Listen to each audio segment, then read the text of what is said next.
Eagles. Eagles.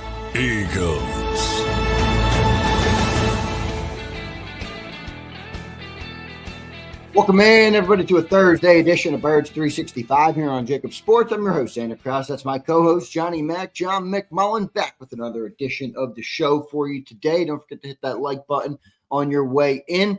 Drop your comments down below. Johnny Mac, how you doing on this Thursday morning, brother? Doing well. Happy Michael Carter Day. Yeah. Not the Arizona running back, so don't get it confused. The now Eagles defensive back, and I'm going to call him defensive back for a reason, because they have evidently acquired him because of his versatility and his ability to play in different spots. Very Abonte Maddox-like, I was told.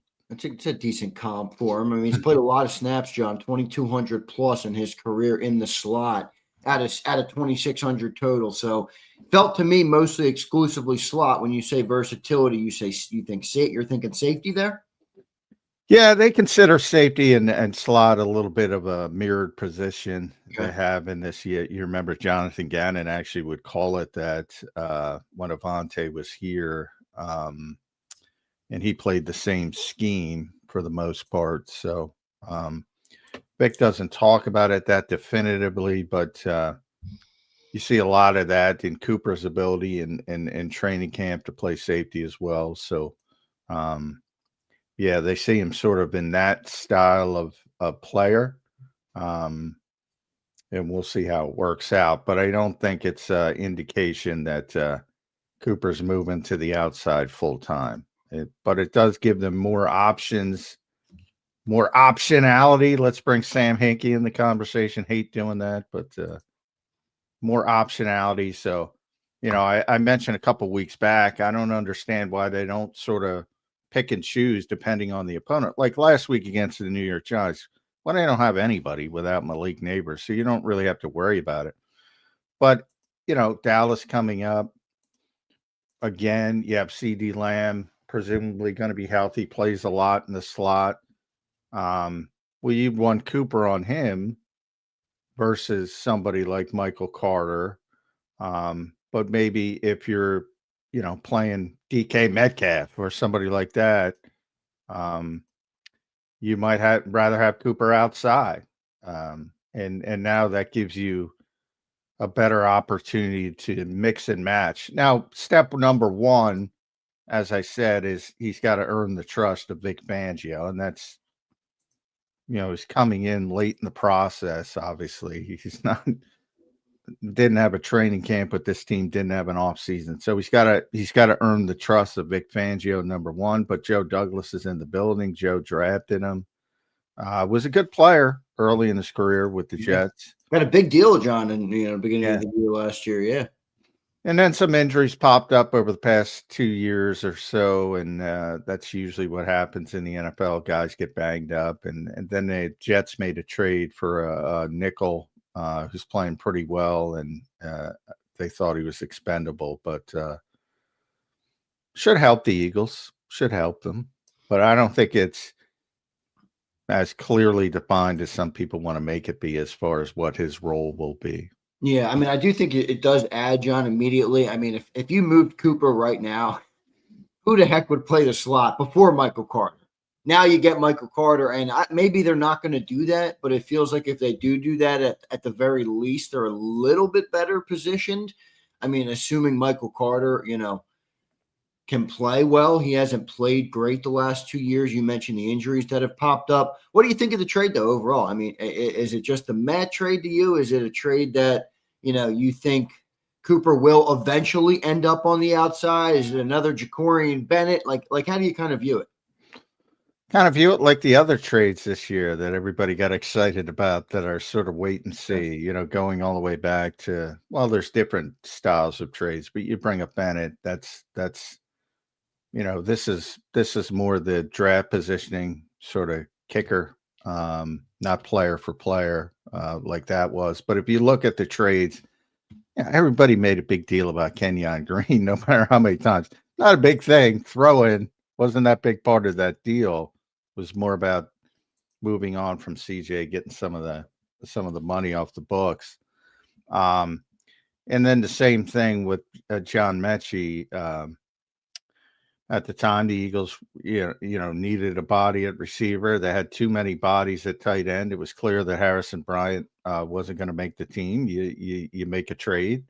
Houston needed a tight end, and now obviously Mechie gets you, part of the deal for Michael Carter. So, people get way too hyper focused on. Like, is this guy, it's sort of wait and see, I would say. Yeah, John, he did have some change at the defensive coaches. He had Robert Saleh. That's when he played his best in 23, with Robert Saleh there. Robert Saleh obviously was fired last year, and they went to an interim coach, and then they brought in Aaron Glenn this year. So a lot of kind of change for him defensive personnel-wise. Do you think coming to Vic Fangio's scheme could allow that player to potentially elevate? We've already seen that story obviously happen in the Vic Fangio defense and with Philly. We've also saw it not happen with guys like Bryce Huff. So there's multiple ways to look at it. But do you think that could be, a way for him to kind of, find that 23 form again? Because he was a very good player in 23, or at least was graded very highly and got paid like it. So to me, it's more about sort of the other Mechie for Harrison Bryant that I brought up. And it's like, all right, they feel they need another body at corner. And with Darius Cooper coming back, really the only role that John Mechie had as a blocker in 13 personnel is gone. So, you take a shot. That's what I think with a receiver that really wasn't going to get a lot of time here. Exactly. So, he's not going to play here. Can he turn into the player he once was? Again, Joe is very familiar with him. I think it's got more to do with the injuries than the specific schematic stuff. And then part of it has to do with the regime change. There's no loyalty to guys who are drafted by Joe Douglas. And they traded for Jarvis Brownlee, and he's their guy now. So, I think it more has to do with. I think it's very similar to the earlier Mechie trade when they got Mechie. Yeah, that's a fair comp. Yep. Which is, I think Carter obviously is a little bit more upside than what you sent away there with Harrison Bryant, but they sent away Mechie was coming in. Does he have more upside than Mechie? People were pretty excited about Mechie when he came in. I mean, I was. Mechie is a Bama kid, so I mean, potentially, I was a little biased in that regard. But he was a solid receiver. But we all know the deal here with the receivers. We're not a pass-first offense. We got two big dog receivers: AJ Brown, Devontae Smith, and even Jahan Dotson, who has showed that he can flash. So I get it. It makes sense of why they would move on, even if Mechie did have upside. Probably a better situation for Mechie, even though he's got definitely he'll get a better opportunity. Definitely a better situation for him, at least personally, not team wise, obviously, but he should get more of an opportunity to earn playing time as a receiver and have some opportunity to prove. And if Carter, gets over with Vic Fangio, he'll get an opportunity to play. But I do think doesn't signal the end of Cooper DeJean in the slot. Vic values him too much there.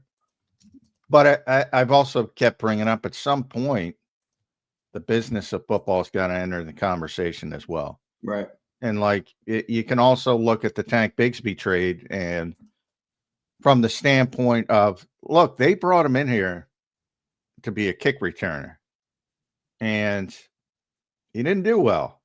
And they said, well, let's give him a couple of runs. And he did well. So things can shift quickly in this league. So, if he takes the baton and plays well, obviously, the more playing time there will be. What are the Eagles hoping for with this deal? Hoping that he's good enough to move Cooper outside, or are they just no versatility? That's it. Options.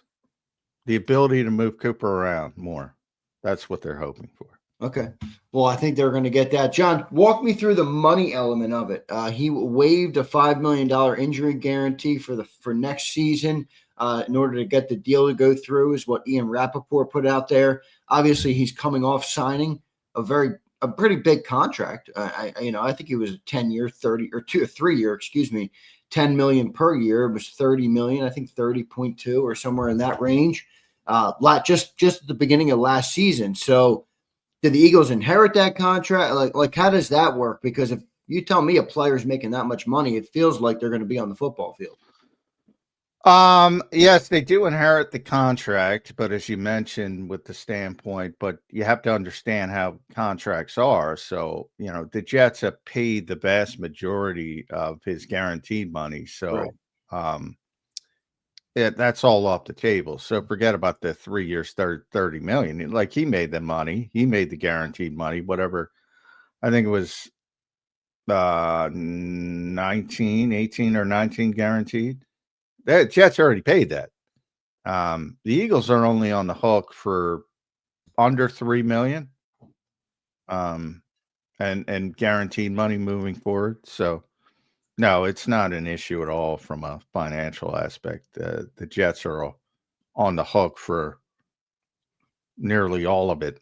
And, the only thing complicated was that 5 million guaranteed for injury, because he has had some injury issues. And it is rare. I would not recommend giving that up, but they did. And from the Eagles standpoint, no financial worries at all. If it doesn't work at all, it's not going to hurt you much more than a rounding error. Yeah. Maybe he's betting on himself a little bit. Waiving that 5 million, as you mentioned, is definitely a bold thing to do in the NFL. I'm surprised that he did it, but maybe shows you, John, that I don't know. Sometimes I do like to put into it, like playing for the Jets, I feel it can be draining, as a player, as a person, mentally, physically.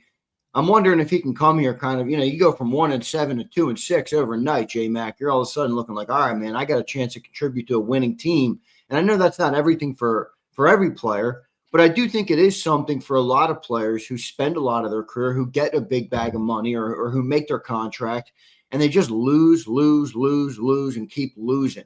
Now you get Vic Fangio. You're coming to a team that's 6-2 and in prime position, to be a contender in the NFC. And Vic Fangio is going to be your defensive coordinator. I feel like that could reinvigorate the player at the very least, or at least bring out potentially the better side of the player. Well, I think it's a thing. I talk about it this time of year. It's a crappy day around here where we are, and Yeah, it is. the leaves are coming down today. The leaves have all given up today. And I always compare that to NFL teams. And you saw it last week. The bad teams started to give up when things went poorly early in games. And that tends to happen this time of year. Same thing with individual players. Yeah, I mean, it's human nature. So you can definitely get a boost from going to a one of the worst teams in football to a legitimate contender. That can definitely give you a boost. With Carter's case, I think it's more about the health and where he is. Now he's dealing with a concussion this year, so and he was back last week, but he didn't play because he lost his job to Brownlee. I think he played 5-6 snaps, something. So he should be ready to go. And yeah, I mean, I think it's to the point where you got a bunch of bodies and you got to see who's your best bodies. Right. And, coming off a game where Keely Ringo probably had his best game. Does that spark him?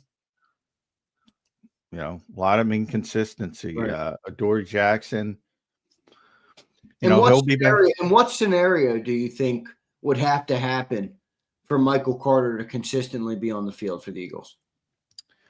I think Keely and Adoree and perhaps Jacorian.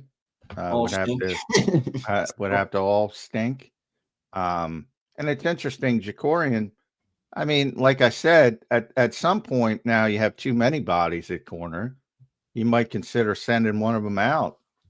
Like with Mechie, it's like it's not a bad player, but again, once Cooper came back and you signaled, look, in these 13 heavy looks, the Fred Johnson looks, if Cooper's going to be the receiver in those looks, would be Johnny Wilson, but if Cooper's going to be the receiver in those looks, where's the role for John Mechie? He doesn't play special teams.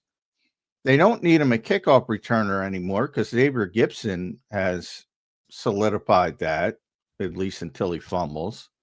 That was his Yeah, rep. I'm not sure why he solidified it. I mean, maybe He solidified it for now until. I mean, I haven't seen that much Xavier from Xavier He Gibson, but I looked hear. pretty good as a punt returner. Yeah, no, Now you're saving spots. Hey, he showed last week was Shipley. The week before was Gibson.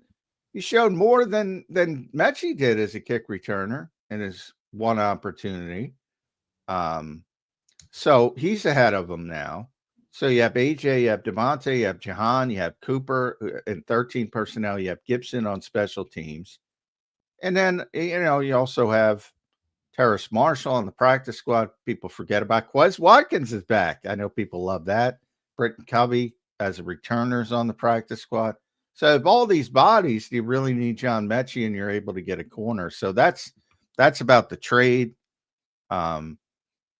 And I could see the same thing happen at corner if you can convince somebody. Now, is somebody going to acquire Dory Jackson at his age? Is somebody going to acquire Jacorian Bennett? You might go flip Jacorian Bennett. I could see someone acquiring Ringo. I mean, really young player. Well, yeah, well, he's the one guy I don't think they want to trade because of the special teams value. And he's still under that cost-effective deal. Exactly. And so, yeah, Mac McWilliams. Now Perry Nickerson got put, he's off the 53. They don't seem to have much belief or haven't seen much from Mac McWilliams, is what it appears to me. I mean, he's a fifth round rookie. I mean, that's fine. But you're making a lot of moves, for cornerbacks. I'm wondering, Well, yeah, they I know it's a fifth round rookie, but if you're taking shots, hey, maybe take a shot on your fifth round rookie. Well, I think they've clearly identified he's not playing the fifth round rookie, but I don't think that's the end of his career in Philadelphia. I mean, that's day 3 pick, and that's what happens. And you hope to quietly develop those guys behind the scenes. But this is Philadelphia, and everybody, give him a shot. You don't want to give him a shot. You don't want to ruin his potential upside by getting him gashed each and every week. So sometimes you have to because of trades, because of injuries, excuse me. But Howie's the type of GM that's going to go out and do something, as he did here with Michael Carter. So, right. Yeah, I think that's a good way to be for Howie Roseman. But yeah, I'm not going to shut the door on. I'm not going to shut the door on Mac McWilliams, other than yes, they have proven that he's not an option for this year. Yeah, right. John, if this trade works out perfectly, meaning if it's a slam dunk home run, and in a couple years we're talking about like, oh, what a great in-season trade that was, what will it look like? Will he be the starting slot?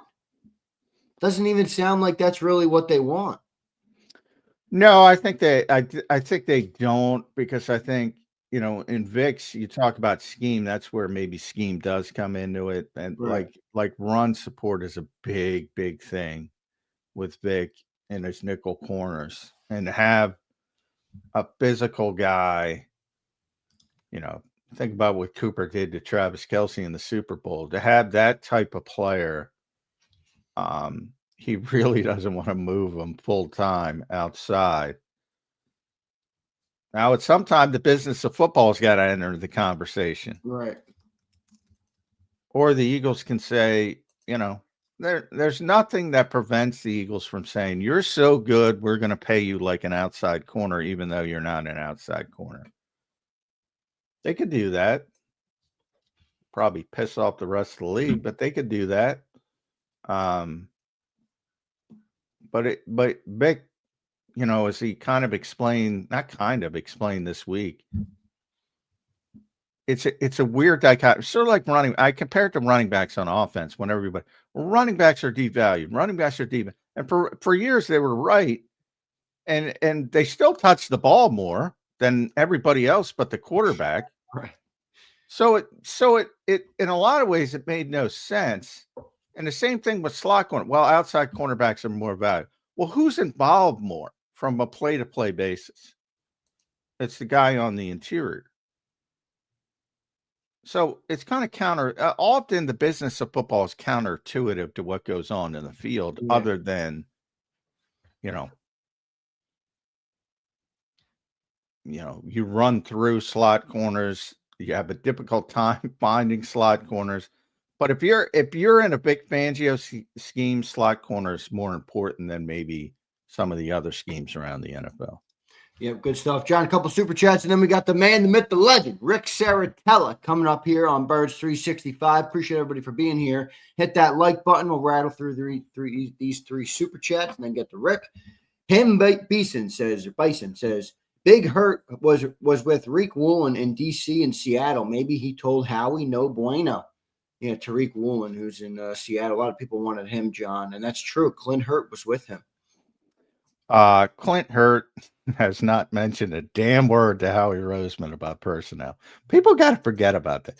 Vic said it straight up. Vic's the defensive coordinator, and he was asked about, how much do you get involved in the trade? And basically, the answer is zero. He said, I believe he used the term very minimal. Yeah, I mean, the Eagles have a 30 deep personnel department. That's their job. That's their job.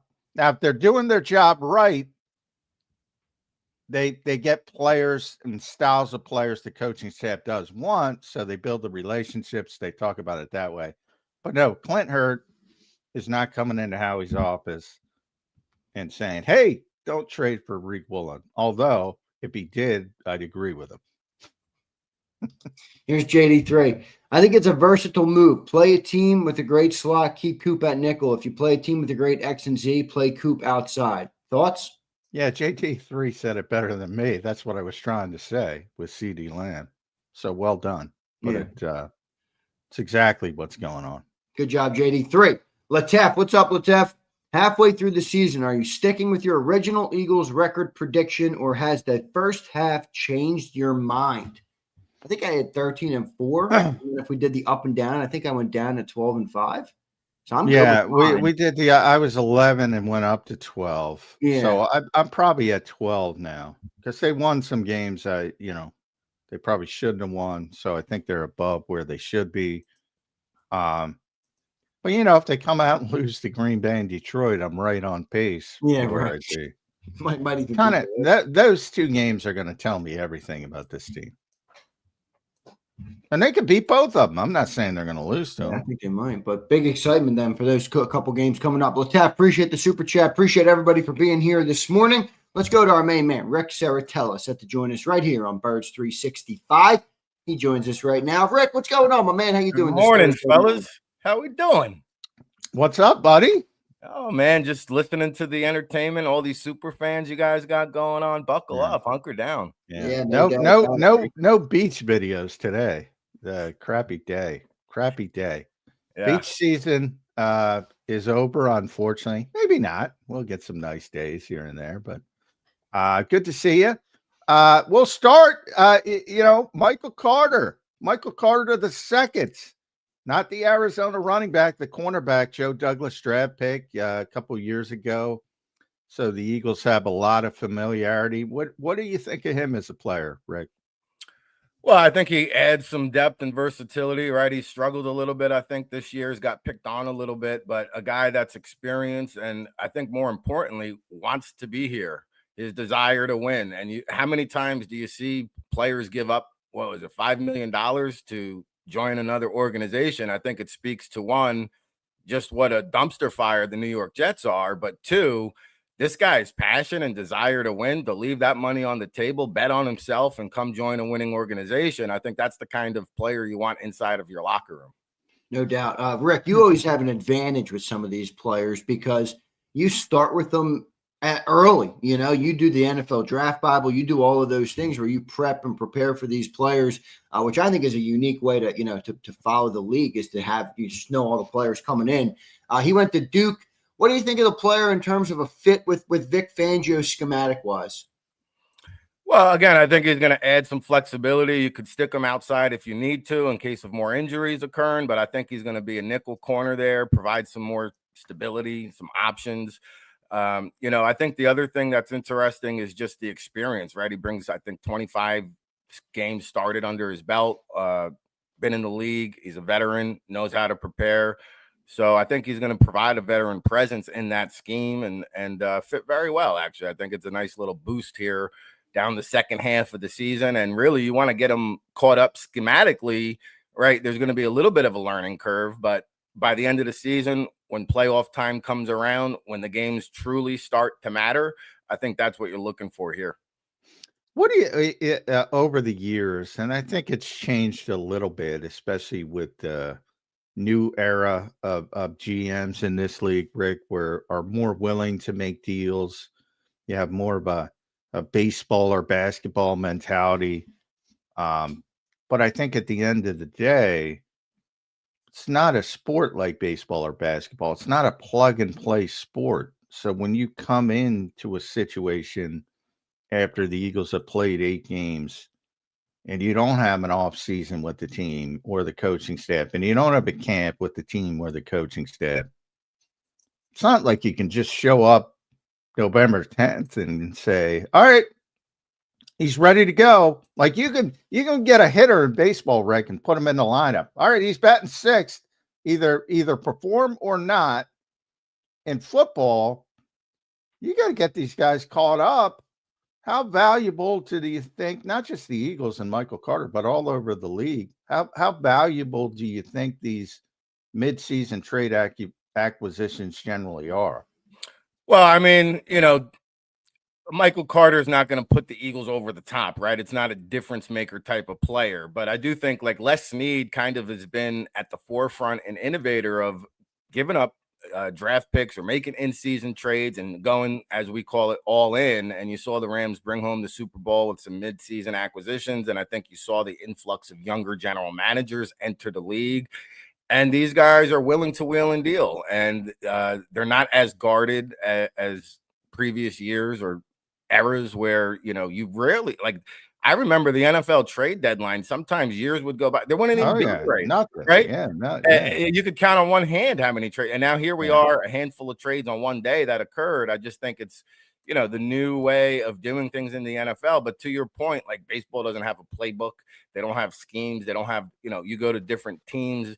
The schemes might be similar, but the verbiage is different. Then you've got to kind of learn that chemistry, on-field communication, with your teammates.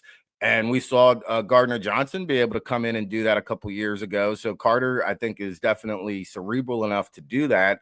But yeah, there's going to be a learning curve. There's going to be a transition. I think they'll ease him into the mix. I don't expect him to get a whole ton of snaps his first game, but each week you want to look for that increase of snaps, the increase of reps. And the other thing in terms of roster building to keep in mind here, I heard you guys talking before I joined the show. Like I just had a member of the Eagles front office reach out to me in terms of who are the top NFL targets at the CFL level, right? Because the CFL season is now over.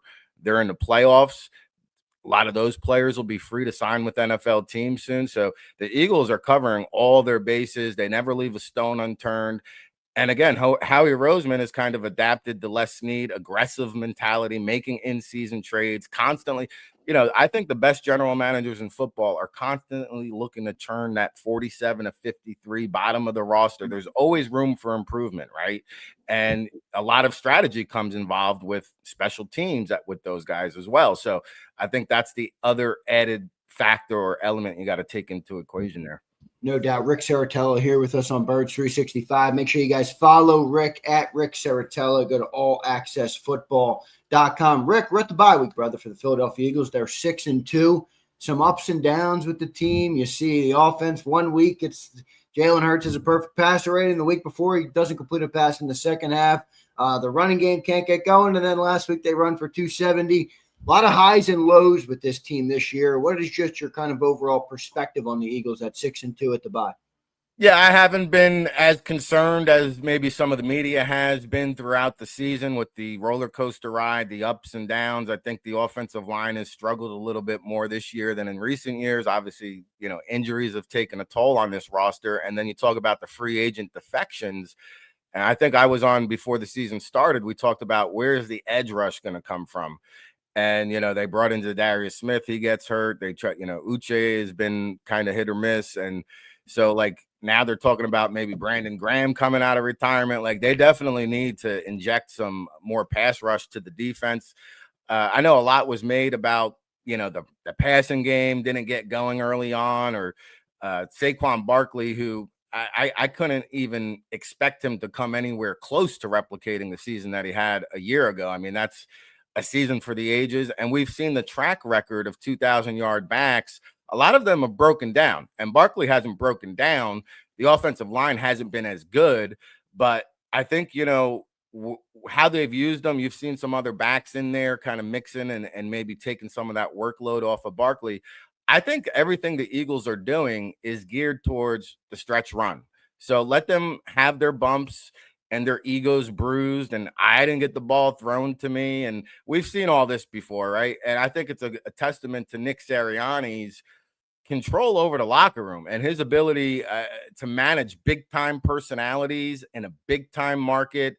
And the people that have come in and out of this locker room, despite what the outside noise has been, they continue to lay down W's. And so, 6-2, you look around the league, a lot of teams are hovering around 500. So Eagles are going to have control to dictate a home playoff game once again. I think this team's going to come prepared. They're going to elevate their game. They're going to raise the stakes. But right now they know, hey, we're just ironing out some wrinkles. We're going to get it together. And I think Jalen Hurts is the heartbeat of this organization, and he's as cool as a cucumber. This man is never flustered. He never throws his teammates under the bus. He is razor sharp when it comes to focus. I don't think you can rattle this guy. And his hunger, this guy's won a Super Bowl. He's been there. He's done that. And he seems just as motivated, just as hungry. And I think the team follows his lead. Yeah, no doubt about it. That's one of the strengths of Jalen Hurts. He seems to never be satisfied, even coming off a Super Bowl. All the winning they've done over the years. Big picture-wise, Rick, since you pay attention to most of the league, it seems to be boiling down to we know who the contenders are. And I'll start on the NFC side, not in order. But you have Green Bay with Micah Parsons. You have Detroit, which I thought was going to take a hit losing coordinators. But, man, they're just as good offensively, certainly, and suffering a lot of injuries, some bad luck with that team on defense. But they're going to be getting guys back. So they're one. You look at the LA Rams, who are a very good team. Seattle, Tampa Bay. Anybody else you want to add? Of that group, who do you like the best? Well, I think Green Bay probably in the long term with that defense and the way Parsons has come on lately, and then you kind of add him with Rashawn Gary on that defensive front. Edgerrin Cooper, the linebacker there, has come on in recent weeks, and then Xavier McKinney. They got playmakers at all three levels of that defense, big-time players. And the offense, they got a strong ground game. Jordan Love is finally, I think, taking that next step in his development. And you look at the wide receivers, they're young. A lot of them are hurt, and they get the job done. And they got a pretty good tight end option there. So, I don't see any glaring weaknesses. The offensive line is solid. Green Bay is built for the long haul. And, you mentioned the Detroit Lions. Kudos to Dan Campbell, because just like Nick Sirianni, I don't think Campbell gets enough credit for his ability to identify assistant coaches. And so everybody thought, hey, Ben Johnson, Aaron Glenn, how they're going to hold up. We saw the Eagles go through that. And Sirianni, he got it wrong the first time, cut his losses and brought in the right guys. But identifying the right coordinators is a huge deal. And Dan Campbell's done that. He's a ultimate CEO, motivator, head coach, and he delegates those responsibilities. But Detroit, I mean, they come and they go. When they're hot, they're as good as anybody. And I think we all know, like, it all comes to getting hot at the right time. Now, did they get hot too early? We'll see if they can sustain that throughout. I would probably give the edge to the Packers right now, slightly over the Lions. They might beat each other up a little bit in that division as well. It's a tough division. Yeah. And then, you know, Tampa Bay, like, this team has overcome more adversity than any organization, I think, in terms of injuries. Like, 1 week Mike Evans is hurt, another week Chris Godwin is hurt. They've relied on the rookie Emeka Ibuka to be a big playmaker there. Bucky Irving is hurt. They lose their starting left tackle. They lose their starting right tackle. They lose Kalijah Kancey on the defensive line, but they keep finding ways to win. And Baker Mayfield, I mean, coming into the year, I thought he was a top 10 quarterback. Now I believe he's a top 5 quarterback. Wow. And he's in the race for MVP. He's a game. I mean, he's playing at an all-time high that I've seen Baker Mayfield. And the late theatrics, the magic at the end of the games, I think as long as Tampa Bay is in the mix, regardless of the injuries, you got to give them a puncher's chance just because Mayfield is playing at an elite status. So, and then you can't count out the Rams. I think they're going to go as far as Matthew Stafford's back holds up. And so far, he's playing good right now, Rick, Matthew Stafford. Yeah. I mean, and he's another one, right? Like, we kind of forget what he's able to do. And so, you know, again, that's why, like, I give the Packers a slight edge over the Lions, because I think quarterbacks matter come playoff time. And Jared Goff, we've seen kind of a ceiling in terms of how far he can really take a team. I don't know if he's a guy that I'm trusting to carry a team on his back and hoist the Vince Lombardi trophy. I look at Baker Mayfield, he can do that. Jordan Love, I'm starting to believe he may be able to do that.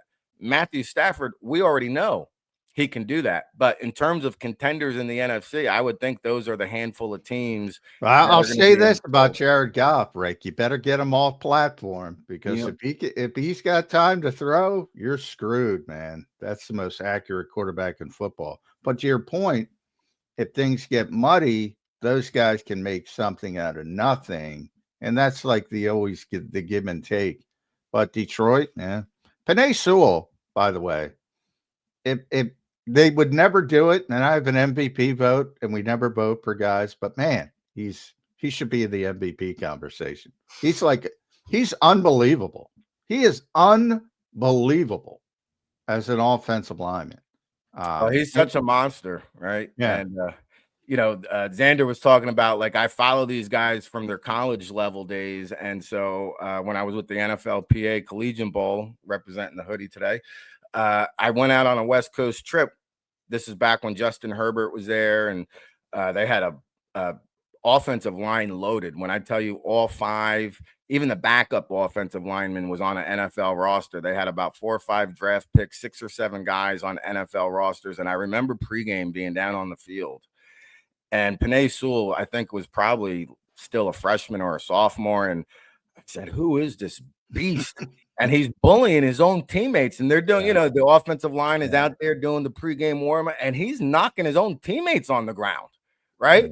And like, this guy, and that whole game, it was like IHOP pancake fest.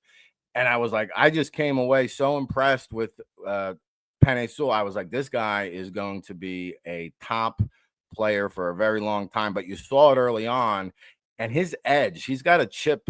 Like, he's just an angry human being on the field, and I like that from my offensive lineman, right? Yeah, he's nasty too, and that's part of it. Yeah, so I mean, that's always been there. And man, I'll tell you, I mean, he's still relatively young. Like, this man's going to play a long time in the National Football League. He's one of the best who does it. And Detroit's had a very good, formidable offensive line. So yeah, it's Penei Sewell, man. What a monster. Speaking of O-linemen, what do you think of the Eagles O-line this year? I mean, you talked about Saquon. You know, I don't think it's Saquon right now. You know, you talked about what the 2,500 yards might have done to Saquon. How about what all them carries might have done to the offensive line? Landon Dickerson's banged up. Cam Jurgensen's banged up. Even out in L.A., Mekhi Becton continues to be banged up. Lane Johnson went out of a couple of games this year. What do you think of the Eagles' O-line this year? Not quite as dominant, Rick, as we're used to in Philly. Yeah, I think injuries play a big role into that. I think age, could also factor into the equation a little bit with Lane Johnson, but it hasn't been clicking on all cylinders, right? And so I wouldn't be surprised if they look to add another O-line depth piece here. And they caught lightning in a bottle with Becton a year ago.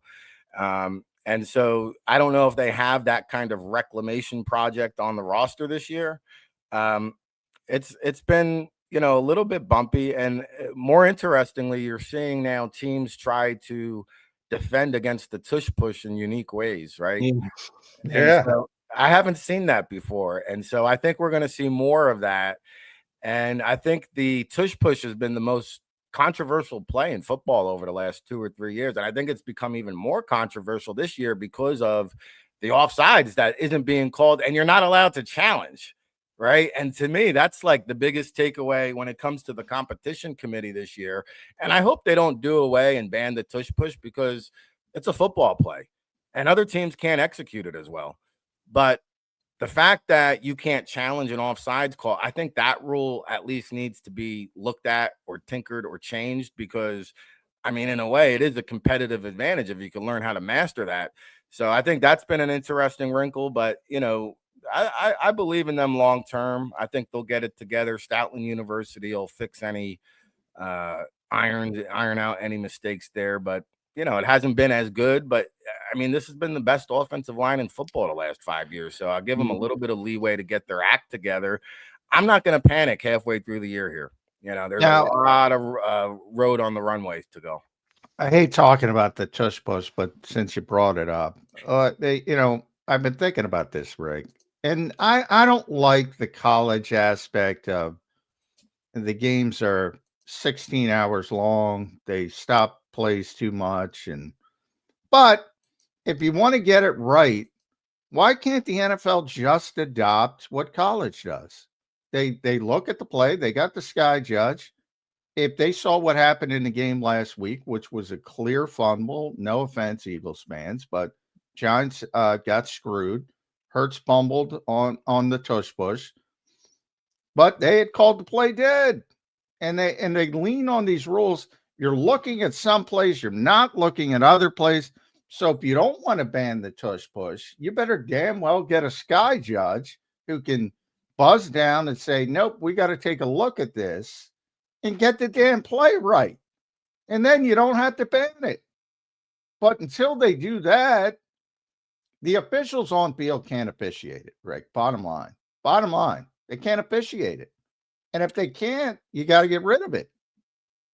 Well, you've got these Mike Pereiras of the world and all these main officials headquartered in New York, and they're quick to make the phone call against the Lions and overrule a call on the field with them, right? So New York has correct, and they pick and choose. They do pick and choose, and it can be done because, look no further than the United Football League. The NFL took their kickoff rule there. Well, why not look at the United Football League? If you ever watch a broadcast and they bring you inside the referee booth, right, and you actually hear the ref on the field. I know, it's awesome. It's great. You get real-time interaction, and the decision's made very quickly, and the game moves on. And I don't understand why the NFL can't do that. It's very easy to do. They have the technology to do it. They're actually doing it on other plays. So I think the NFL really needs to kind of tighten the ship there and be more consistent. They hate transparency. They hate it. They hate it. And there's no reason to hate it. Sunshine is the best antiseptic. What, right? The more, all these conspiracies of they like this team, they favor this team, if you do what the UFL, to Rick's point, just put them in the booth and see what happens. You see it in real time. What happens? God forbid. God forbid. Not to say it's going to be perfect, but it's going to be better. And I'll settle for college with the sky judge. They do a good job for the most part. And you want to get the play right. Yeah. At the end of the day. And too many times they've gotten it wrong. And at what point does it happen in a playoff game or a Super Bowl? And that's what everybody's talking about. So, well, how about the kid who kicked out and it was one of the European games, and the spider cam, he hit the wire. yeah. And Al Michaels is talking about it on the broadcast, and they're saying, "Oh, that's an optical illusion." They literally call up Al Michaels, well, not Al specifically, and they call up the producer, whomever, and say, "Oh, no, it was an optical. Get the hell out of here, optical illusion. What is the point of that? The ball hit it's a mistake." You say they missed it. It was a mistake. You move on. How difficult is that? And that's not the first time it happened. That was actually the second time it happened to that kicker too. And so I think too, I hate to tie in the betting scandals that are out there, but it's going to start making people exactly right, making people think, like, what's really going on here. So I think to your point, like the transparency is going to be vital and crucial moving forward. Like I think that it's something it's not something they need to think about. It's something they have to make happen. Yeah. Rick, talk to me a little bit about the story of the Eagles, which is really weird at 6-2 at the bye week. Everybody, the national, the local, us here on Birds, we're all talking about A.J. Brown. I don't want to muddy the question. What do you make of what you've seen so far this year with A.J., the targets, the tweets, the posts, everything like that? It's par for the course for A.J. Brown. And, you know, when he, after the Super Bowl, said that the glory and satisfaction of winning the Super Bowl was short-lived, and it was cool for like a day or two. He said, but I'm into more individual accolades and individual accomplishments. And that's just the mentality of this guy. I don't want to say he's a me first player, but what he accomplishes individually, I think he gets a high off of that more than winning a Super Bowl, in his words. So that's the kind of mentality that he brings to the table. And you've got to just learn to accept that. And not everybody's in it to win it. Some people are in it to win it for themselves. Some people expect to be at the top of their game. And when it doesn't go that way, he's a competitive animal, right?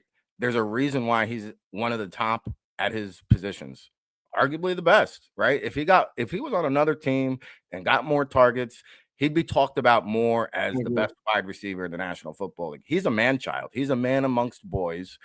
And so you got to take the good with the bad. But again, I think it goes back to Sirianni, the culture. And while everybody else is talking about it, I don't think it's that big of a deal inside the Eagles locker room. I think they're able to just kind of sweep it under the rug, keep it moving. Hey, this is par for the course. And Devonta Smith hasn't been happy either. Now, A.J. Brown's a little bit more vocal about it. But, I mean, anybody can just read the body language, right, of Devonta. And he's not happy too. But, you know, is that a reflection of A.J. Brown rubbing off on Devonta Smith? Who cares? As long as they keep winning, that's what I'm concerned about. So you got to try to just balance it, keep them happy where you can. But, you know, to me, I almost feel like when he gets a little bit too upset, Hurts almost goes out of his way to just nail him with a downfield touchdown or big play just to appease him sometimes. And that's okay. But I think the media makes more to do about it than what it actually really is. Yeah, I agree. At Ric Serritella, make sure you follow Rick on the X platform, allaccessfootball.com. Subscribe there, the YouTube channel. Make sure you follow that. He does a great job.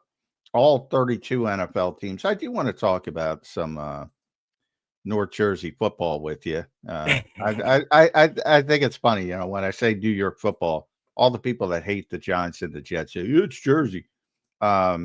Whatever. New York Giants, New York Jets. I don't know if New Jersey wants to claim them any longer. Yeah, because, I mean, they're the only two teams in the last 10 years to lose over 100 games. It's amazing to have both of them down for this lengthy of a period. And what a horrible injury to Cam Scatterboo. That was terrible. That kid was really showing some juice. Jackson Dart's doing a good job. We mentioned the Jets, the trades. It hasn't worked out well early. Yeah. That was crazy. Woody Johnson talking about Justin Fields the way he talked about him, and then he comes in and wins a game. Maybe he lit a fire under him. Either way, he's not the answer quarterback for the New York Jets. Correct. Your whole New York football, why can't they get it right? Yeah, they're going to start claiming the Bills. They should. For the Giants, it's been instability. This is an organization that's been a staple of consistency. They've been very hesitant to move on from head coaches, and the last 5, 6, 7 years, you go from Pat Shurmur to Ben McAdoo to Joe Judge. I mean, it's been brutal, right? Yeah. It's been brutal, and so I think there's a disconnect between the front office and the head coach. Joe Shane and Brian Daboll came over together as a package. And I think you kind of saw them positioning or distancing themselves through the media with some of their comments. And, Daboll was a big Jackson Dart advocate. He wanted to take Dart at number 3. Shane overruled him, but then he also did him a favor and traded back into the first round to get him his guy. Now, my issue with Daboll is, like, if you saw that game against the Broncos where they gave up 33 points in the fourth quarter, he got outcoached, outmaneuvered, and that's the thing in the National Football League is coaching matters. And Brian Daboll, I think, got a lot of credit for the development of Josh Allen. I'm not sure he even has this job without Josh Allen. And he may be a good offensive coordinator. I haven't seen great play calling in New York, but he's certainly not a good head coach. And I think right now that's the catch-22 for the Giants. Do we blow it all up and start over again? Do we keep one and not the other? Or do we keep both of them? And that's going to be the big question this offseason. For the Jets, I mean, Aaron Glenn is rivaling Rich Kotite territory now. Ooh. Right? So I wouldn't be surprised if he's one and done because it's been a disaster. I mean, where's the glimpses of hope saying, hey, you know what, man, this team's about to turn the corner. I know they just won a game, but I'm not sitting here believing like the Jets are going to turn around their season and show fight. And if they don't, well, how do you stick with that? Yeah. Well, at least I just had a hard time blaming the coach there because it's the Jets. Like any coach they get, they can't figure it out. Is it Aaron Glenn or is it the infrastructure that these coaches are being dropped into? Coaches and quarterbacks for that matter. Well, that's right, because you see Rodgers go to Pittsburgh and be a lot more successful than he was with the Jets. Right. What do you think New York would like to have Sam Darnold back? I mean, he looked horrible with the Jets, and then he goes off and develops into a legitimate quarterback. I mean, it's just poor quarterback development, poor choices, and it seems like you could change the head coach, you can change the quarterback, but until you actually find the right guy, I mean, here's a team that lost 110 games over the last 10 years. That's unbelievable. So, Woody Johnson, talk about being tone deaf. Has this guy looked in the mirror? Yep. Those comments, like, and to go into a season with Justin Fields, like at least the Giants fans have some hope and they have a young quarterback and you can gravitate towards them. To go in a season and say, oh, Justin Fields is our guy. There's a long enough sample size. Now you can point to Sam Darnold, but again, Sam got around Kyle Shanahan, then he got around Kevin O'Connell. There was no evidence that Justin Fields was going to make that turn in this career, and such a slow evaluator in play. I mean, I always joke he processes with a sundial. How do you not see that? It's just, it's bad. The Jets are bad. Are you a Curb Your Enthusiasm fan, Rick? The show, I can't say that I am. I don't watch too much television, fellas, but that's fine. There's one of the great television episodes of all time where one of the characters kills himself because he's upset with the Jets. And the whole thing is the Jets killed Carl. Carl is the character on the show. That's how bad the New York Jets have been. Yeah, it's that bad. It really is that bad. No doubt. All right, Rick, good stuff, man. We appreciate you joining in today. Make sure you guys follow him at Ric Serritella. Go to allaccessfootball.com, plug in your email, and stay up to date Real quick, Rick, before you run, I got to hit you with a college question, man. Yeah. I'm loving college football this year. Oh, it's And great. all the great storylines right now with the coaching carousel. You got LSU, you got Florida, you got Penn State. James Franklin, where's he going to go? Sorry, I ruined your. Yeah, I don't know where James Franklin. It's one of the things I'm talking about, though, John. I mean, just a lot of good storylines in college right now. What to you is the most interesting, or are you following along closely with? Well, you mentioned the head coaching. I hear Franklin has been linked to Arkansas and Virginia Tech.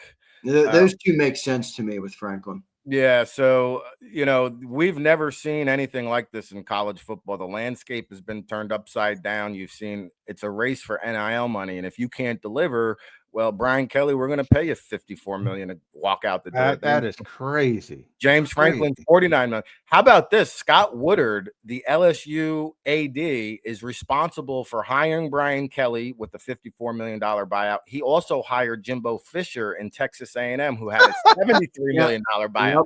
So the governor of Louisiana came out yesterday and said Scott Woodard will not be involved in selecting the next head coach. The athletic director of LSU will not be involved. The governor of Louisiana. I don't know. It's amazing. These ADs, they got to get some blame for all these coaching fires, man. Yeah. I heard those comments. I don't think the governor has that power, but who knows? I think the fascinating underlining story is John Gruden, because I heard him on the Barstool Sports Network, and somebody asked him a pointed question. He said, would you rather go back to the NFL and be a coordinator or a head coach at the college level? And he was clear. He said, I want to be a head coach, man. Yeah, he doesn't care where it's at.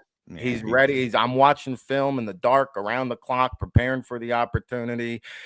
And Florida's been one spot where he could surface, and that Florida's never been afraid to make a splash. In the past, they had guys, and Lord knows they need one, Rick. They have not put out great NFL talent in the last decade. I mean, just haven't. They've really fallen far from the SEC ladder, and so you got Alabama and Georgia and LSU. Expectations are up there, and I know Ed Orgeron has thrown his name into the mix, but there's been $167 million worth of buyouts. That's crazy. Mike Gundy, I think, got 15. Rick, you sure you don't want to put your name in the hat? Even if you get I'm fired ready. in a year, man. Even if you get fired in a year, it's living the high life, my friend. Hey, Rutgers, if you're listening, I'm available. Really. I mean, this is a great job to have. The parting gifts that these coaches get, and is Brian Kelly really going to be motivated to go find another job now? Like, he just got. Well, they said the same thing about Franklin, and he seems to be looking pretty hard. I mean, these guys want to coach. They want to coach. And Franklin, I actually feel like I know he's got some offers out there, and there's some big time programs, but if he sat out a year and did TV, which he likes to do, then he'd be almost the pick of the litter, right? So I think there's some strategy involved with that. I mean, the Bill Belichick debacle. I watched his press conference this week, and it doesn't get a lot of media attention. But I mean, to watch. Well, he's barred everybody. Well, it's just an interesting dynamic, because the North Carolina beat the media. A lot of them is a collection of the student newspapers, but they're really taking Belichick to town and to task, and he's up there firing against some tough questions, and I mean, it's become popcorn entertainment, and I don't think anybody knew what to think of North Carolina coming into the season. But this has been beyond a disaster, because you fired one 73-year-old head coach in Mac Brown, you bring in another 73-year-old head coach, and you go backwards, right? And so the egos there with Lombardi and Belichick, I don't know. I see Lombardi taking a lot of hits. Lombardi's taking a lot of hits, man. Well, but it's the cool thing about college football is the regular season is a playoff leading up to the college football playoffs, and I don't know a better Cinderella story than Indiana. I mean, here's another team that was counted out. They didn't even have them ranked very high coming into the season, and Curt Cignetti. I mean, and now like you see the trickle down effect from these head coaching firings, right? Signetti gets an extension. Yeah. Matt Rule has positioned himself. He's going to get He's paid going to Penn regardless. State, man. Matt Rule's going to Penn State. Well, and that's the funny thing is like Penn State fired James Franklin for being unable to win big games against big games, and Matt doesn't win big games. Matt Rule's like what 0-19 against.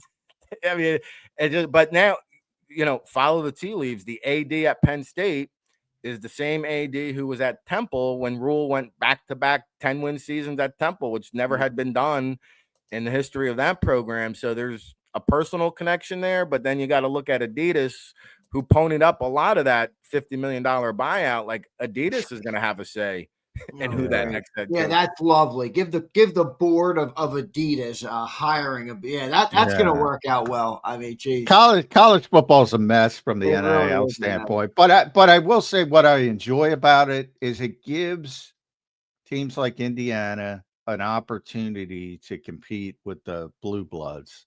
Like, even Zander went to Alabama. He's an Alabama guy. Even they had a down year. LSU down year, Penn State down year, Texas down year.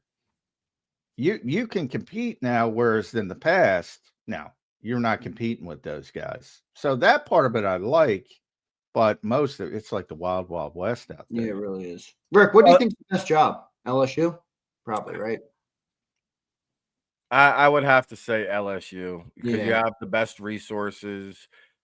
You have a hotbed of talent down there in Baton Rouge. I mean, there's 5-star prospects. I mean, dude, they're spitting out NFL talent like there's no tomorrow. I mean, Florida didn't have a draft pick last past year till round 4 or 5. I mean, LSU's got multiple guys in round 1, 2, and 3. You know what I mean? And they've been a springboard for quarterbacks now. I know Nussmeier's been down this year, but you look at Burrow, you look at, by the way, what do the polls, the preseason polls tell you when Texas is 1 and Penn State is 2? Right? Well, and I don't know if you guys saw the poll reporter when she put Florida up in the rankings after they lost, and she goes, I don't really want to get into my process. I don't think that's important. My process. It's just like, does anyone even take this AP top 25 poll seriously anymore? Because really, like the college football playoff committee comes out, they put out the only poll that truly matters, and the AP it becomes irrelevant. Yeah. So I'd like them to do away with the AP poll. They got voters on there who don't belong on there. And it doesn't really carry any weight because the college football playoff committee is the only rankings that actually matter or do carry weight. And so I think that's something that needs to be figured out. But you look at all the money being thrown around. You mentioned like Texas Tech spent more money in NIL than Texas this year. Yeah. Right. That's the byproduct. So I think there needs to be some kind of cap or regulations because the way they're going, it's just going to keep going higher and higher and higher. It's all going to condense into the same programs who have money. I mean, that's what it's going to be. But we'll see what ends up happening with it. Rick, good stuff, brother. We appreciate it, man. Make sure you guys follow Rick at Ric Serritella and go to allaccessfootball.com. Rick, appreciate you, brother. Thanks, bud. Always my pleasure. Later, dude. There's Ric Serritella joining us right here on Birds 365. Good stuff there, Johnny Mac. Appreciate Rick joining in today. Plenty of stuff to talk about here, John. We'll talk a little bit more about the Michael Carter trade. A big article came out yesterday from our guy Brooks Cabina from The Athletic. Very well written article, John. I like articles like that. Kind of a deep dive a little bit into the mind of AJ Brown. Something I think you've talked about pretty well here on Birds 365, giving people a lot of context. So we'll talk about that and still a lot of good things to come here on Birds 365. So, John, any takeaways from what Rick had to say there? Yeah, it's always good to catch up with Rick. I think your point to, getting to know the players as they come in through the draft process and, guys like that. You see how the Eagles do business when they bring in players that they liked in the draft from a couple years ago. So right. That's that's basically how they do business because you don't get a lot of time. You don't know what's going on in other buildings as much homework as you do and relationships you build. You don't know the full story. And often you default to, all right, this kid we like coming out, maybe we can get him around our coaches, yada, yada. happens time and time again with the Eagles. So it's a unique view to have, and I think a good view to have on the NFL. No doubt. Good stuff there. We got one super chat here. Let me get to that. Josh says, John, I'm sorry Mark Holmes has taken your spot with promo of the year. Xander, he had me geeking on Battle Royale. Josh, I told you in the chat, I don't think John has any idea what the Battle Royale is, but that was a hilarious segment yesterday. I don't know what the Battle Royale, and I don't know who Mark Holmes is. So Battle Royale, John, is a segment we do on the National Football Show. There's two huge, big YouTubers. One, Mark Holmes, covers the Cowboys, and Philly 500 covers the Eagles. They're both just kind of super fans of each team, and Sills brings them on, and they have the great debate in the Battle Royale, as we've dubbed it, every week. It's a hilarious segment, and it's phenomenal content for the people who love to consume it. It's one of our most viewed segments, so it is a very funny segment. That's what he's referring to. Good stuff there, Josh. Appreciate the super chat, my friend John. I did want to talk to you about the AJ Brown article that came out yesterday with Brooks Cabina. You know, I always think, John, you've given more context on AJ Brown, the mind of the player, the man behind, the face mask, more than most, in my opinion. Did you have a chance to read that article from Brooks Cabina and just any of your takeaways from it, and what you might have learned about AJ? I know you know a lot about AJ, so maybe you didn't learn much, but just some of your takeaways from what Brooks wrote about AJ yesterday. Yeah, it was great. Everybody should check it out. Brooks does a great job. Brooks is a great writer. Yes, he is. Very good. Very well written.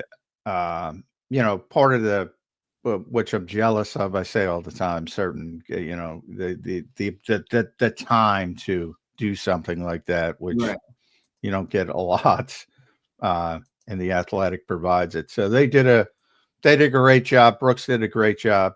I didn't learn too much I didn't know about AJ, but I learned the perspective from others, DK Metcalf, DJ Moore.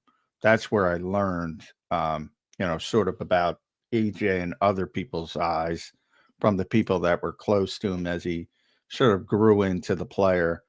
For him, for AJ himself, I like you said, I tried to explain his philosophy, and I think a lot of it is out there. His comments after the Super Bowl, Rick brought them up to a certain degree, and just what fuels them.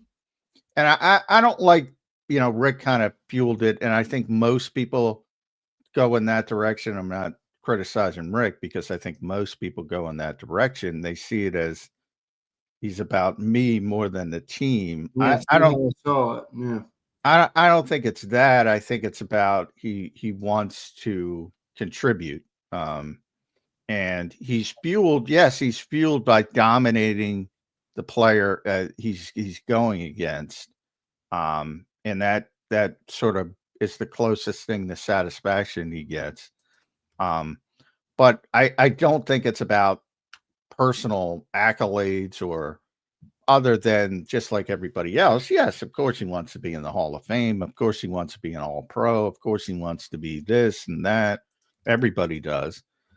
But I think he wants to contribute, and when he's not contributing, he gets frustrated.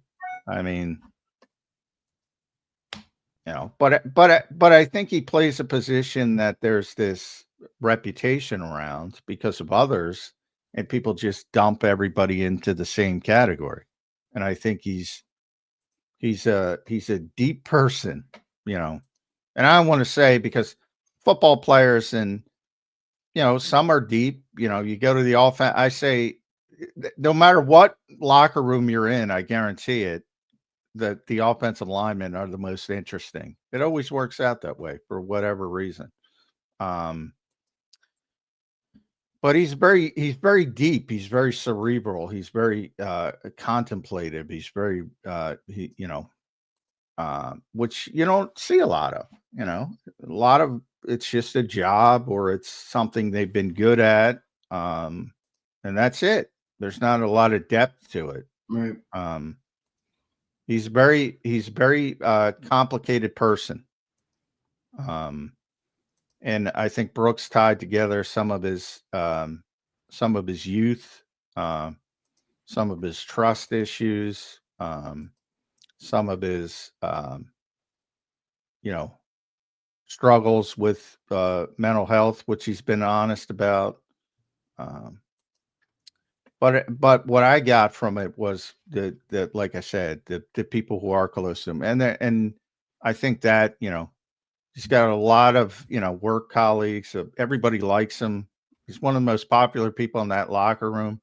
But he said he doesn't have a lot of friends because close friends, because he doesn't think it's fair to put his shit on other people. That's the way he thinks. And I thought that was interesting. Yeah, I thought the whole article was interesting. I think you touched on a lot of good things. It's interesting how some people take it in such a negative direction. And I'm not telling people what to think or how to think. I understand why some people view it like that. It's a team game and they want everybody to buy into the bigger picture. But if you just take that part out of it for a second, John, the pure nature of a competitor and somebody who puts as much time into his craft as AJ Brown, everything about his mindset makes perfect sense to me. I mean, he prepares, he spends hours on end researching and doing coverages and practicing on the jugs machine and all these different things. I mean, he wants to dominate. He wants to do what every great competitor believes they're capable of doing, taking over the game in the biggest moment, making the big catches in the biggest moment. It makes a lot of sense to me. Yeah, I think, as time has gone on and you had all these sort of documentaries and you see a lot of similarities with the philosophy and with Michael Jordan, just that people perhaps didn't know at in the moment. Right. And then they see after, this guy's kind of a dick, or this guy's kind of because he was so hyper competitive. And how do you get to that level without being hyper competitive and wanting to be the best and wanting to dominate and wanting everything to go through you to a certain Sometimes extent? does conflict with the game of football, which is a very team. Yeah, it's the ultimate team game. Yeah. If AJ is a big boxing fan. If AJ was a boxer, I think he'd be happier. Maybe if he were a tennis player, a golf player, where it's just on you. Either you win or you lose. Nothing else. Those one-on-one sports. But he's not. He's in the ultimate team game, as Nick Sirianni calls it, and he gets frustrated when he's not used and he doesn't think because he thinks he can contribute. And he wants to contribute. I think he's right. Yeah, I mean, I don't know why it's so hard for many people to understand, but it is. And I shouldn't say I don't know. I think I know. It has to do with putting people in categories, because other wide receiver divas existed, T.O. in this town being the most notable, but all over the league, like everybody. Well, he's like T.O. He's like Stephon Diggs. He's like Randy Moss. He's like insert wide receiver diva. They're all different. T.O.'s not like Stephon Diggs. Stephon Diggs not like T.O. I don't think AJ Brown's like either of those guys. No, he's not anything like. That's my point. But they're not like each other. But everybody likes a nice little category to throw things in for whatever reason. How do you think the right way to handle it is if you're AJ, though? Not just knowing what his competitive mindset is and the way he approaches the game, and his thought process makes a lot of sense to me. But how do you make that work within? Well, I think that's what he's struggling with. Because I will say, the only time I was critical of him is, all right, at what point is it just too much on social media where you're starting to take away, from the team? I understand wanting targets. I understand when the offense is 30th ranked in the NFL, you're like, hey, we got to be better. Hey, we got to do this better. Hey, maybe get me more involved and we won't be 30th. That makes sense to me. But at what point does it kind of become, too much? I think is the tough part for AJ. Well, I think I think that's more of an Eagles question, to be honest. Other than you try to, in part, maybe this isn't helping you, being on social media, the stuff we've talked about. And then for AJ himself, I mean, he can look 2 feet to his right in the Eagles locker room and see how Devontae Smith, because I've been told Devontae Smith is every bit as frustrated as AJ Brown. Yeah. But nobody thinks that because No social media. yeah. It's And not even no interview. It's not even no comments because Devontae has made comments in press conference. exactly. I mean, Yeah. it's not even that. It's literally just the social media. Yeah. So I think, if he wanted to, I think he could look to Devontae and say, all right, I'll handle it more like that.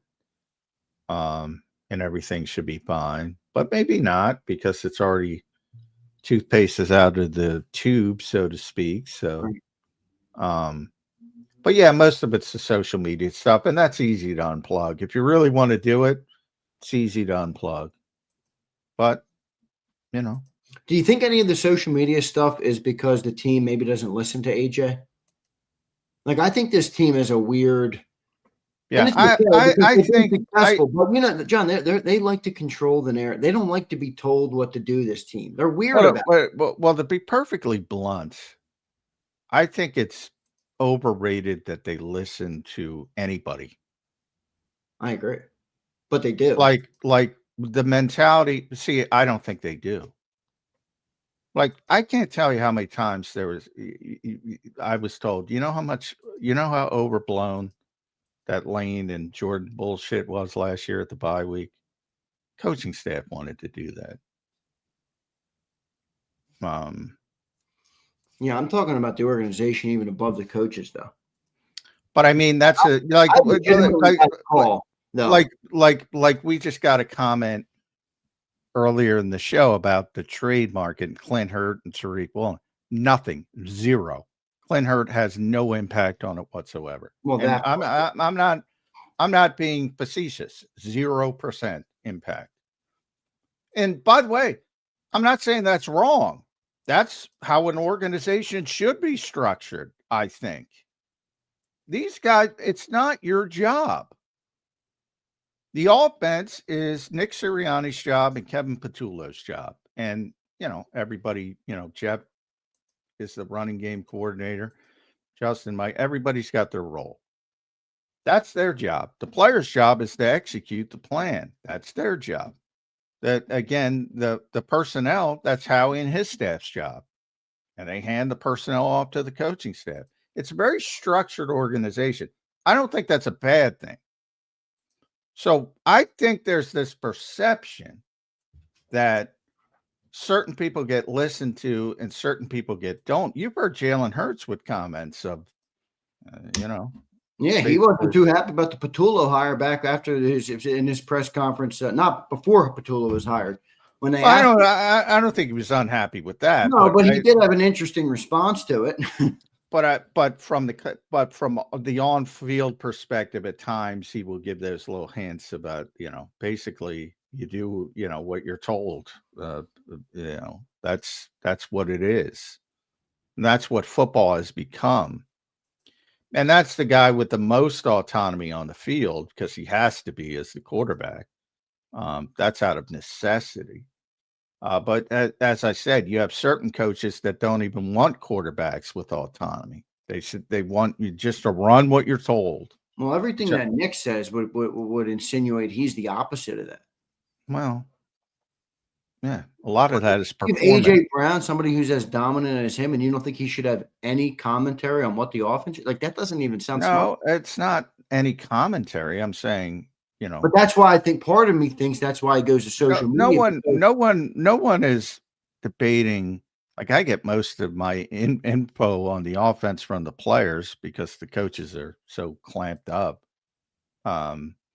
these days because of how Nick handles things. But a lot of what I'm trying to say is not that they can't talk to us, not that they're being prevented from talking. They talk to us all the time. Jordan Mailata has basically instructed me on what's going on with the running game and the offensive line. However, what I'm trying to say, and maybe I'm not saying it correctly, the performative aspect of the coaching staff changing things, it is performative because of the players. That's performative. That's what I'm saying. Not that they can't speak their minds. They can speak their minds. I'm saying nobody in that building is changing philosophies on offense or defense or personnel because of what the players think. That's what I'm saying. Well, is that part of what's making AJ upset? No, because he went through the same thing in Tennessee. He's frustrated because he feels that he can help and he doesn't help.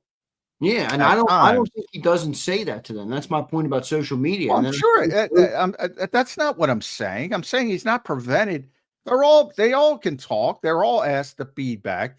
The Lane Johnson and the Jordan Mailata stuff at week 4 of the bye week last year existed. That meeting happened. What I'm trying to say, it wasn't the fuel for the change. They were already going down that direction. It's almost like, and I'm a wrestling guy, so it's almost like to be a good booker in wrestling, and the booker is the guy who writes the show and writes the scripts.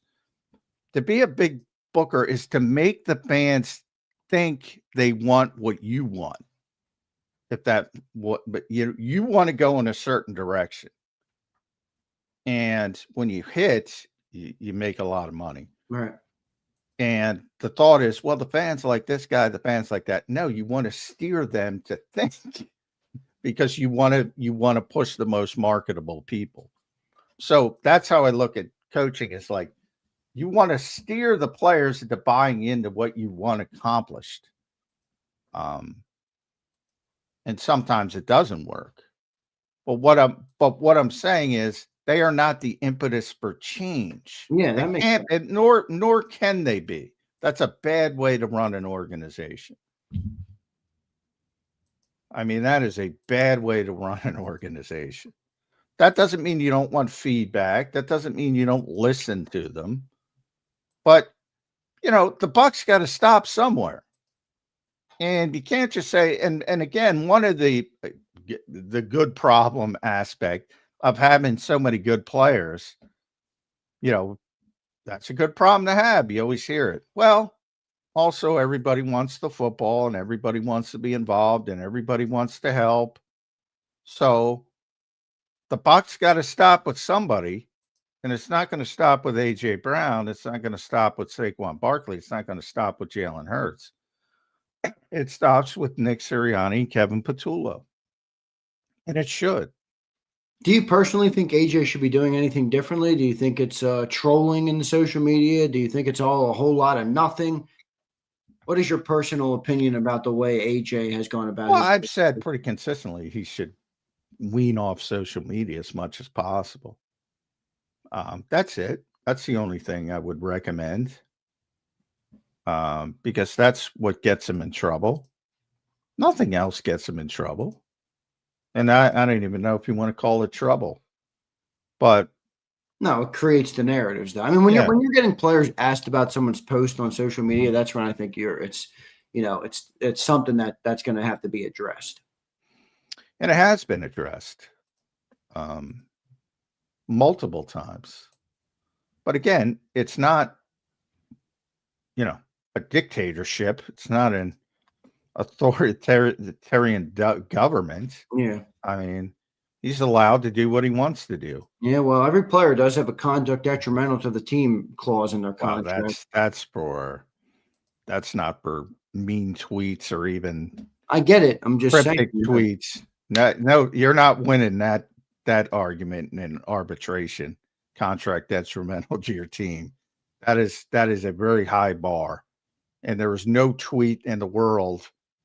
I shouldn't say that because you could say something blindly, racist or something like that. But yeah, right. AJ's done nothing that even approaches contract detrimental to the team. Not even close. All right. Well, that's the extreme, the distraction, as Keith uses in the chat, I think is a better word. Yeah. Distraction is fine. And that's why you need a coach. And that's why Nick Sirianni's there. And that's, what he's done well. To Ric Serritella's point, he's right. The CEO coaches, they often get downplayed, Nick and Dan Campbell, but they're valuable. I always argued I'd rather have a CEO coach than a guy getting bogged down with play calling. But most people don't see it that way. Somebody put up, I wish I could find it, on the college level of like the last 30 national champions, like 4 or 5 have been play callers. They're all CEO coaches at the college level. All of them, basically. That makes sense. Yet at the pro level, you got to call plays. I think it's stupid. I really do. And I think you've seen the success of the CEO coach here, and you've seen it in Detroit most notably. And there's a big part of it. And I bring it up in basketball all the time. Look, if it's 102 to 102 and there's 6 seconds left, I want Larry Brown drawing up that play. I don't want Bill Jackson drawing up that play. But if I'm trying to win a championship with Shaquille O'Neal and Kobe Bryant and they don't like each other, I want Phil Jackson manipulating that environment, not Larry Brown, who's probably going to tell you, hey, you're both assholes, just get along. No, you gotta massage the situation as best possible. Nick does a pretty damn good job of it, even if he won't talk about it. Yeah, no doubt. John, a couple weeks, or maybe not a couple weeks, maybe the weekend or last week, you made a comment that somebody has continued to bring up to me, and I never asked you for clarity on it. You used the phrase, if I took a poll in the locker room, you probably wouldn't like the results. That was in reference to AJ. AJ is better liked in the locker room. Meaning than Jalen? Is that what that means? Yes. It's not particularly, it's like high school. All right. Who cares? It doesn't matter. He's very well liked. I think people think he isn't. Very well liked in that locker room. I would argue one of the most popular players in that locker room. And I think people would be surprised by that. I think most people wouldn't be, because I talked to you about it, but makes sense to me. AJ, I don't know. A lot of interesting storylines around this team. John, what do you think of this? Because Dabney is relentless with this. He thinks that everything they're doing in terms of the social media and AJ, it's all just to mess with the media and mess with us here on Birds 365. That's everything it's about to Dabney. The team is perfect, and they're just having some fun with the media, John. Yeah, they don't give a shit about us. Trust me. They don't. They wouldn't spend 5-10 seconds to piss on us if we were on fire. They're not spending time creating conspiracies to F with us. Yeah, I think you're a little bit off base there, Dabney. Yeah, he is. There's no doubt. Dabney, you're off base a lot, my friend. I hate to break it to you, but you really are. Let's go to some super chats here. Philly Don says, is it really Nick who is clamping up what the coaches say, or is it upstairs who is controlling everything all the coaches, including Nick, can say? Well, first of all, Kevin and Vic are not clamped up. It's Nick's decision to be clamped up. Nick personally is clamped up. Kevin's not clamped up. Vic's not clamped up. Michael's not clamped up. So no, that's a Nick Sirianni decision for himself. And no, it's not organizationally driven. Otherwise, they wouldn't have hired Vic Fangio. Can't help but tell the truth. Fair question. Here's corporate B. Brian, what is this? What are you added corporate to your name? Corporate B Pumper? Are you changing the shtick? What does this mean? I don't know, J Mac. Team does look happier without Arthur on the field. No, come on. Okay.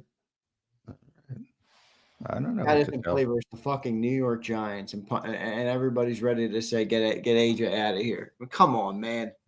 This team is significantly worse football team without AJ Brown on the field. If you can't see that, I don't know what to tell you. Well, I mean, that's a comment about people, I guess, disliking. I'm telling you, AJ is one of the most popular people in that locker room. And Cooper DeJean was saying the other day, AJ's the reason or in the article, I'm the, he's one of the reasons that I think the way I think. Cooper and him have gotten very close. Yeah. They're practicing Shawn Michaels super kicks on the practice field the other day. I put on. Yeah, they're very close now. As AJ said, he's got a lot of, well, I forget the term Brooks used, but a lot of friends in the team, but close friends. He's got a tough time developing. I think the description was like a wife, like right below a wife, somebody like that you confide in, and he's got a tough time doing that because he doesn't want to pile his shit on other people. But from a work standpoint, he's very popular in that locker room. Yeah, interesting stuff. All right, Corporate B Pumper. I don't know what the name change is, but we do appreciate you being here in the super chat. Good stuff, everybody. Hit that like button this morning. We should get to at least 200 plus likes on the show. Appreciate it. I want to thank Bird Gang Girl as well for becoming a member over on the website. Appreciate you, Bird Gang Girl. As always, a big supporter here on JAKIB Sports. So I got to send you a JAKIB hat or something, or a shirt. I need my JAKIB hat. My God, what do I got to do? I'm on the show. Yeah, that's true. I got to send you that, John. You don't like the style I have, though. That's the problem. Oh, no, that's an excuse. No excuses. Don't let me make a fucking excuse. In fact, I'll order you the fucking hat right now. For crying out loud while I'm on the damn show. All right, John, good stuff. We're going to take a quick commercial break. When we come back, we'll kind of wrap up and get more into the bye week. We have a Football Friday tomorrow. And we will talk about some of the offense and the defense and just basically what they've done for the first 8 weeks and what they're I'm going to try to get Brooks on tomorrow, by the way. But I believe he went back to Texas. He's from Texas. I believe. That makes sense. I think he went to the University of Texas, didn't he? I don't know where he went. I know he covered LSU. Brooks is a good dude, but I don't know where he went. I think he went to Texas, yes. But if not next week when he gets back, I'll try to get him on. But I think he's in Texas. I'm positive. It'd be great to talk to Brooks too about the article for sure. So good stuff there. Appreciate it, everybody. Hit that like button. We'll be right back in 3 minutes here on Birds 365. Ignite your nights with free live entertainment daily, only at Live Casino and Hotel Philadelphia's Center Bar. 7 days a week, enjoy some of the region's top party bands, performers, and DJs as they take the stage in the heart of the casino action. Great cocktails, live music, and lively moments. It's all happening at Center Bar at Live Casino and Hotel Philadelphia. Visit livecasinophilly.com for more details and the complete list of upcoming events. Must be 21 or older. Gambling problem? Call 1-800-GAMBLER. This is Eric. When he got injured in a car accident, he called Morgan & Morgan. He not only gets a lawyer, he gets trial lawyers like Sam and Jessica who are in it to win it. He gets his own investigators with briefcases, leather ones. And if you ever have questions, our customer service folks keep things rolling. Injured? We're your army. Morgan & Morgan, America's largest injury law firm. Welcome to the Jet Setters and the High Rollers, to the Shot Takers and the tastemakers. Welcome to the viewfinders, the thrill seekers, and the night owls. Welcome to everything you could possibly want on one 5-mile island. Welcome to the Wildwoods. Book your stay today. In our hometown, we all look out for each other. We go the extra mile to lend a helping hand. We step up to keep our communities going strong. And at Independence Blue Cross, we're here to keep you going strong. We've been deeply rooted in our communities for more than 85 years. And that connection to members has earned us our spot as the #1 health insurer in the region. So while you look out for your neighbors, know IBX is always looking out for you.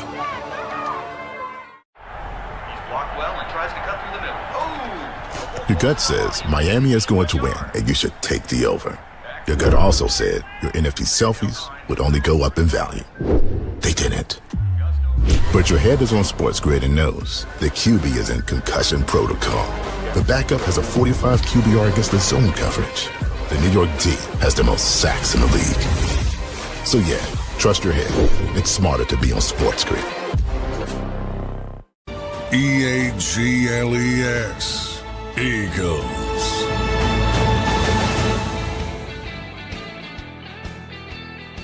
Welcome back in, everybody, to a Thursday edition of Birds 365 here on JAKIB Sports. I'm your host, Zander Krause. That's my co-host, Johnny Mack, John McMullen, the #1 Eagles beat reporter. Give us follows on X at Zander Krause and at JF McMullen. All right, John, we come into the season. We talk all off season about the expectation of the team and everything.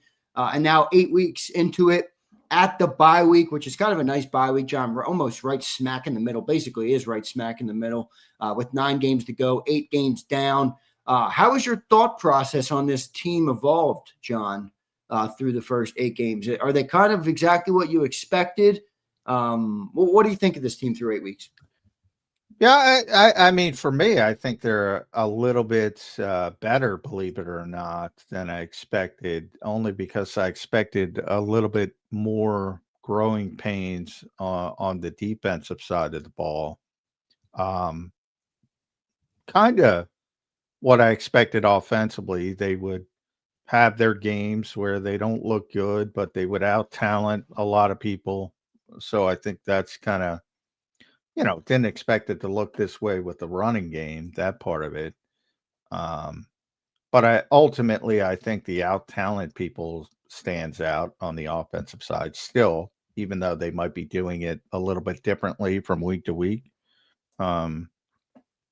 Defensively, though, I think they're ahead of where I thought they'd be, to be honest.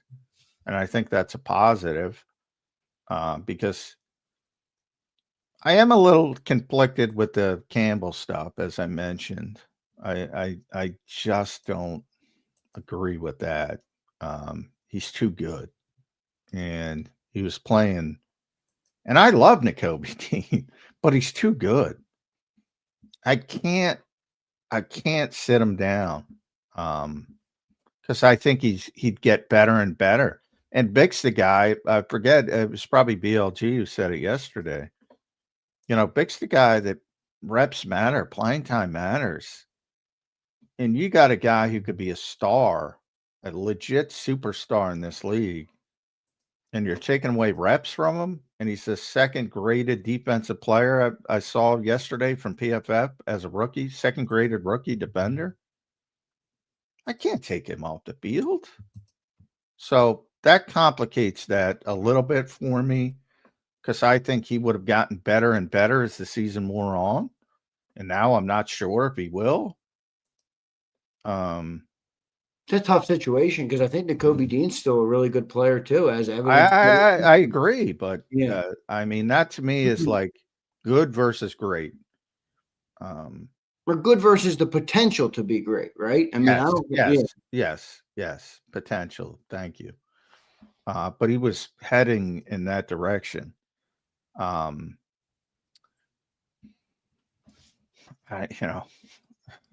So that part's a concern, and obviously edge rusher has been a concern since the beginning, and that remains a concern.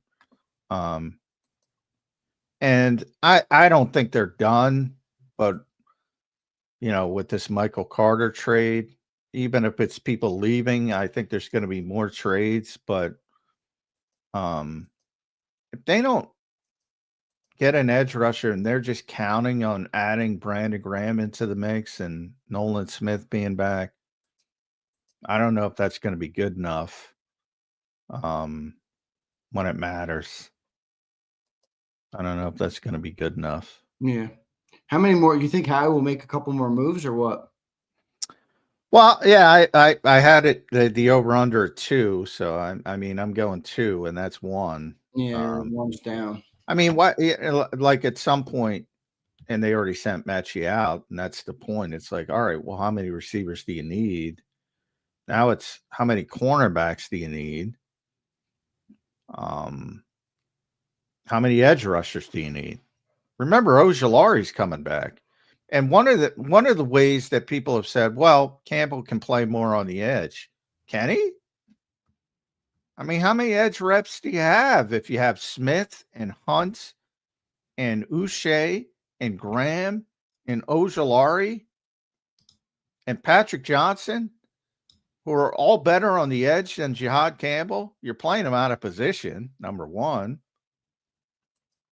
So if you really want to go down that route and say, we're just going to move them there, well, then you have to move somebody via trade to clear some things. And forget about Patrick Johnson, but somebody like Ojulari, or even Uche. But Uche's played so well, I wouldn't want to move him. Good dude too, man. That's partially selfish because he's wonderful to talk to, and very informative. I appreciate you being open about that part of it. Yeah. But no, he's legitimately. Yeah, no, he's performing well. He's performing well. He's legitimately played very well, but he's very informative and very open. So yeah, I would not want to lose Josh Uche. Yep. Good stuff there, Johnny Mac. Interesting conversations, though, at this point in the year.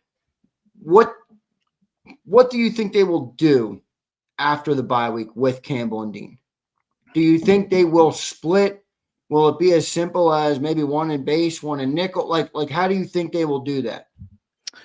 Yeah, I think it is certainly at least when Nolan gets back, because I think that evaporates the edge reps. So now, like against the Giants, Vic made the point of we were trying to teach him nickel edge, which a lot of people didn't understand what he was talking about. But the edge position in nickel is what he was talking about.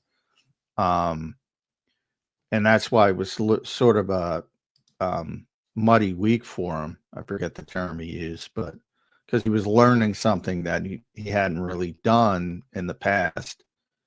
But if Nolan's back, those snaps evaporate, and then it would have been like really dramatic, the playing time difference between Nakobe and Jihad. So I think when Nolan is back, whenever that is, I think it's as simple as that. Yeah, it's Nakobe and base and Jihad and nickel. And I'm not in love with that. Just not. But we'll see how Vic handles it. It's a good problem to have. Yeah, but it's still a problem, like you always say. How about the corner spot? I mean, they added Michael Carter yesterday. We talked about that extensively in the open for those who missed it, and go back and check that out. The open of the show today about Michael Carter. Well, now you got Carter, you got DeJean, you got Quinyon, you have Jacorian, Keely, Adoree Jackson. You got a bunch of people there. What would be your prediction for week 12? Who the corner is going to be on the field? Well, I think Keely had his best game against the Giants, so I think he earned another start. Adoree coming off the concussion, he'll presumably be ready. And Michael Carter's going to need some time, and obviously he's not relevant when it comes to outside corner anyway. That would be more about Cooper playing more outside. But I think it'll stay the same for now, and that's Cooper outside and base, and Keeley will get the first opportunity.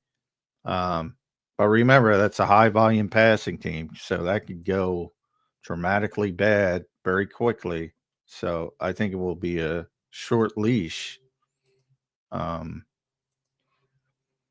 And I'm sure Dory will be ready, and who knows with Jacorian. That's a to be determined. There's another guy. If you're bringing in Carter, do you really need Jacorian and a Dory?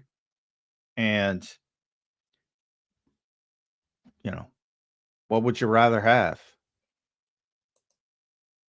The veteran or the uncertainty? Yeah. With maybe a little bit of a bigger upside. I don't know. Yep, interesting conversation there. Got to go to a couple super chats here. Look at this. Alexander Harris again, man. Alexander, thank you, bro, for all your support of the channel. He checks in and says, good morning to the crew. John, do you think the Eagles still try and add an edge rusher still after the Carter trade? If y'all talked about it already, then sorry, I was asleep. Also, John, send me a black t-shirt. The edge. I hope so. That's fine. I hope so. I hope they don't. A lot of edges, man. They're gonna have to move some of these guys out now. Well, that's what I'm saying. I mean, I just don't think the group they have accumulated. They have enough bodies. That's not the problem. They have enough bodies. They have too many bodies, you could argue, especially if you want to move Campbell to the edge. I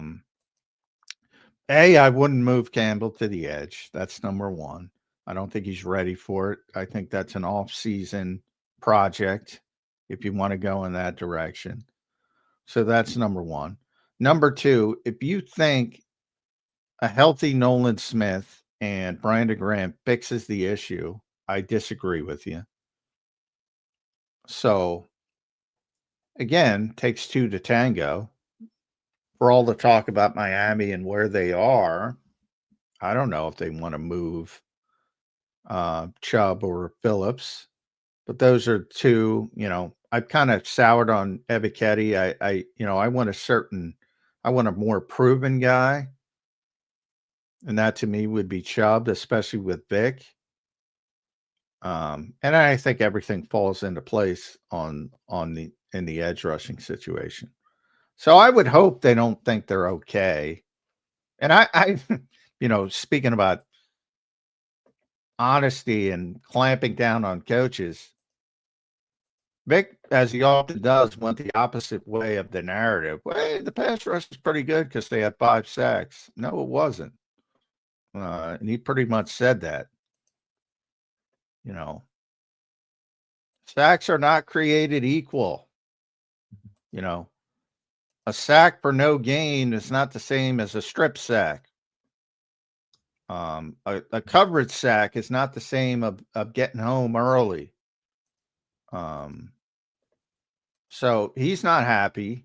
And I think that counting on Nolan Smith at this stage,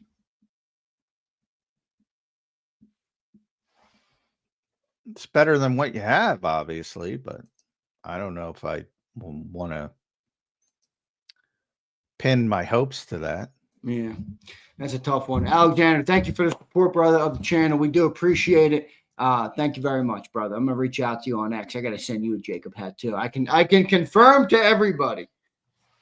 In the break, after John scolded me. I didn't scold you.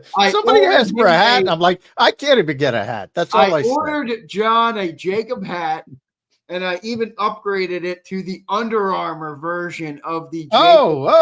So I got a nice one to make up for it as well. I feel like Jalen Hurts when he got his contract and he became the highest paid player in the NFL. And I think his quote was to Nicole Lynn, he told his agent, I didn't ask for all that. Yeah, right. So I could have went with the basic, John, but I upgraded you to the Under Armour. Wow. Here's dirty air. Does trading Nakobe make sense now, given the linebacker playing time and Nakobe playing well, for a potential bigger trade? Well, no, I don't want to trade Nakobe either. But no, I don't think because of the injury history. I just don't think you're going to get enough back, like to lose. You're not going to get it. And I'd rather have the depth. You're What if Jihad gets hurt? Then I Yeah. want Nakobe. What's more valuable, depth or sixth? Yeah. Give me the depth. Yeah, I'll take the depth for this year and then solve it in the off season. Yeah. I don't want to trade Nakobe Dean by any stretch. John, a couple other pieces of business here. We got 8 minutes left to go on the show. Dirty Aaron Alexander, thanks for the super chats. Thanks everybody for being here today. A couple people in this team right now, starters on this team, are in their last year of their deal. Eagles typically get those types of deals done. Do you think Reed will get the deal done this year? Do you think they will wait on Reed Blankenship? Or do you think Reed Blankenship's days are numbered in Philly? Early in the offseason, we talked about how we thought it might come potentially before the start of the season. It never came. And now I hate to break it to Reed, but he's not particularly playing great football at this point. I know Vic says he's been all right. He does more. Vic went more than all right. Yeah, but we already said on this show, John, Vic has no say in personnel. All right. What do you think they do with Reed? Well, I think they were trying to get. I think this was a Milton Williams-like situation where the Eagles were trying to get something done, but trying to use his pedigree against him and trying to get the best deal possible for the team. And Reed was betting on himself, and it's not working in the Milton Williams type situation for Reed. He's not having his best season. In fact, he's arguably, if you take Vic out of it, he's having his worst season. So it's not working out well from that standpoint. So two things, maybe it ends up where, because Vic does value him. And when I say, again, I think people only hear one part of what I say is, no, Vic's not involved with telling, I want Reed Blankenship back to Howie Roseman. That's not how it works. But Howie's good at his job, and he builds a relationship, and he understands what Vic wants for the most part. Not perfect, obviously. Bryce up, yada yada. And if you don't get coaches, players they like or players they want,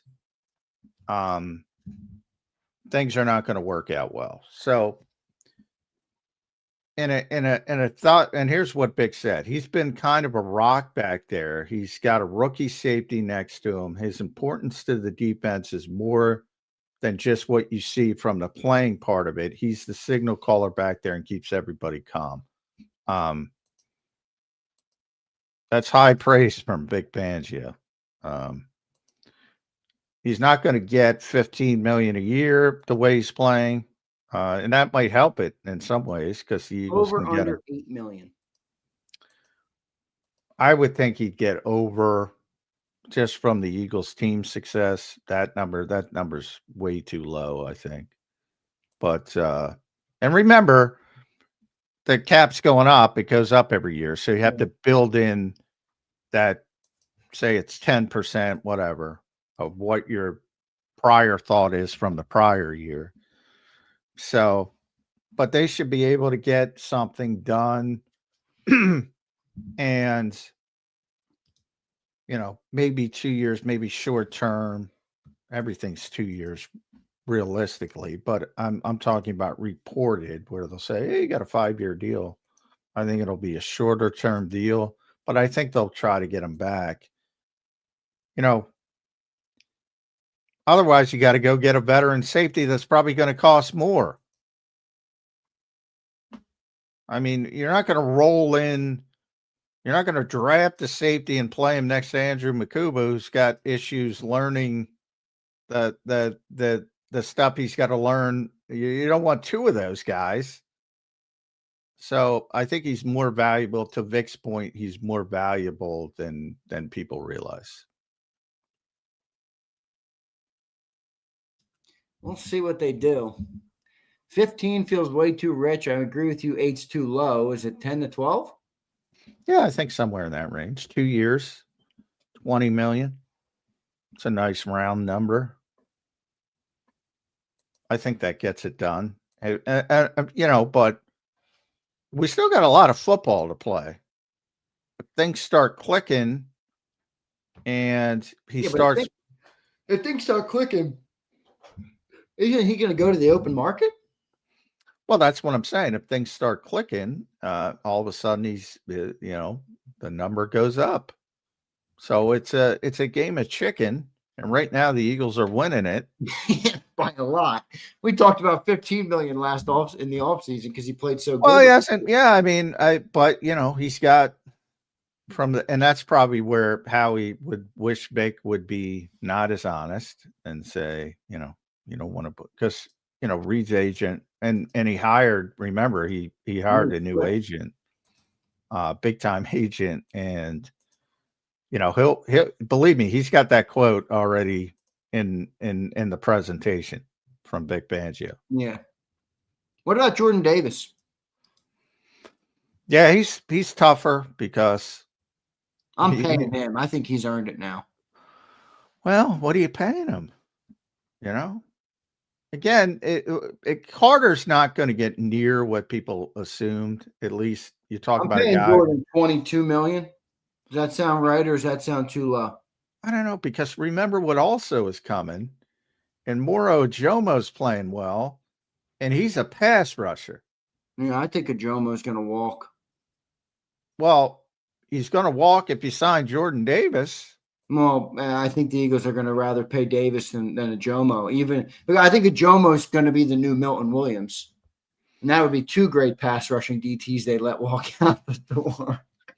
But they got all these DTs. I mean, I don't know who would you rather have, Jalen Carter and Moro Jomo for the long term, or Jalen Carter and Jordan Davis for the long term? Well, because we both know Jalen Carter's not going anywhere. So it's him and one of the others, in my opinion. I mean, pass rushers are more valuable. What's harder to get a new one, though? Can't replace Jordan Davis. It's not easy to get him. It's not, but you have had two of them, third and seventh. Well, yeah, but that's anecdotal. That's what I'm saying. Because it happened once doesn't mean it's going to happen continuously.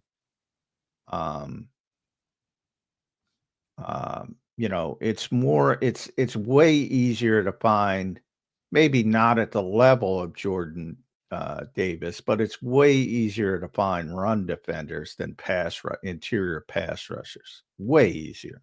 If you look at the whole league as a whole, I mean, way easier to get a guy who's competent inside as a run defender.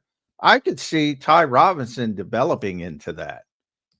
I can't see him developing into a pass rusher. Now, I'm not saying to the level of Jordan Davis, but I can see Ty Robinson developing into an interior player that can help you as a run player, and be good enough to win with. I cannot see him developing into Moro Jomo, never mind Milton Williams. What pair though you think is more important for the Eagles to have? Well, I think it's way more important to have the pass rusher. So you're saying a Jomo? If it were you would pay a Jomo and Carter over a Jomo or over Carter and Davis?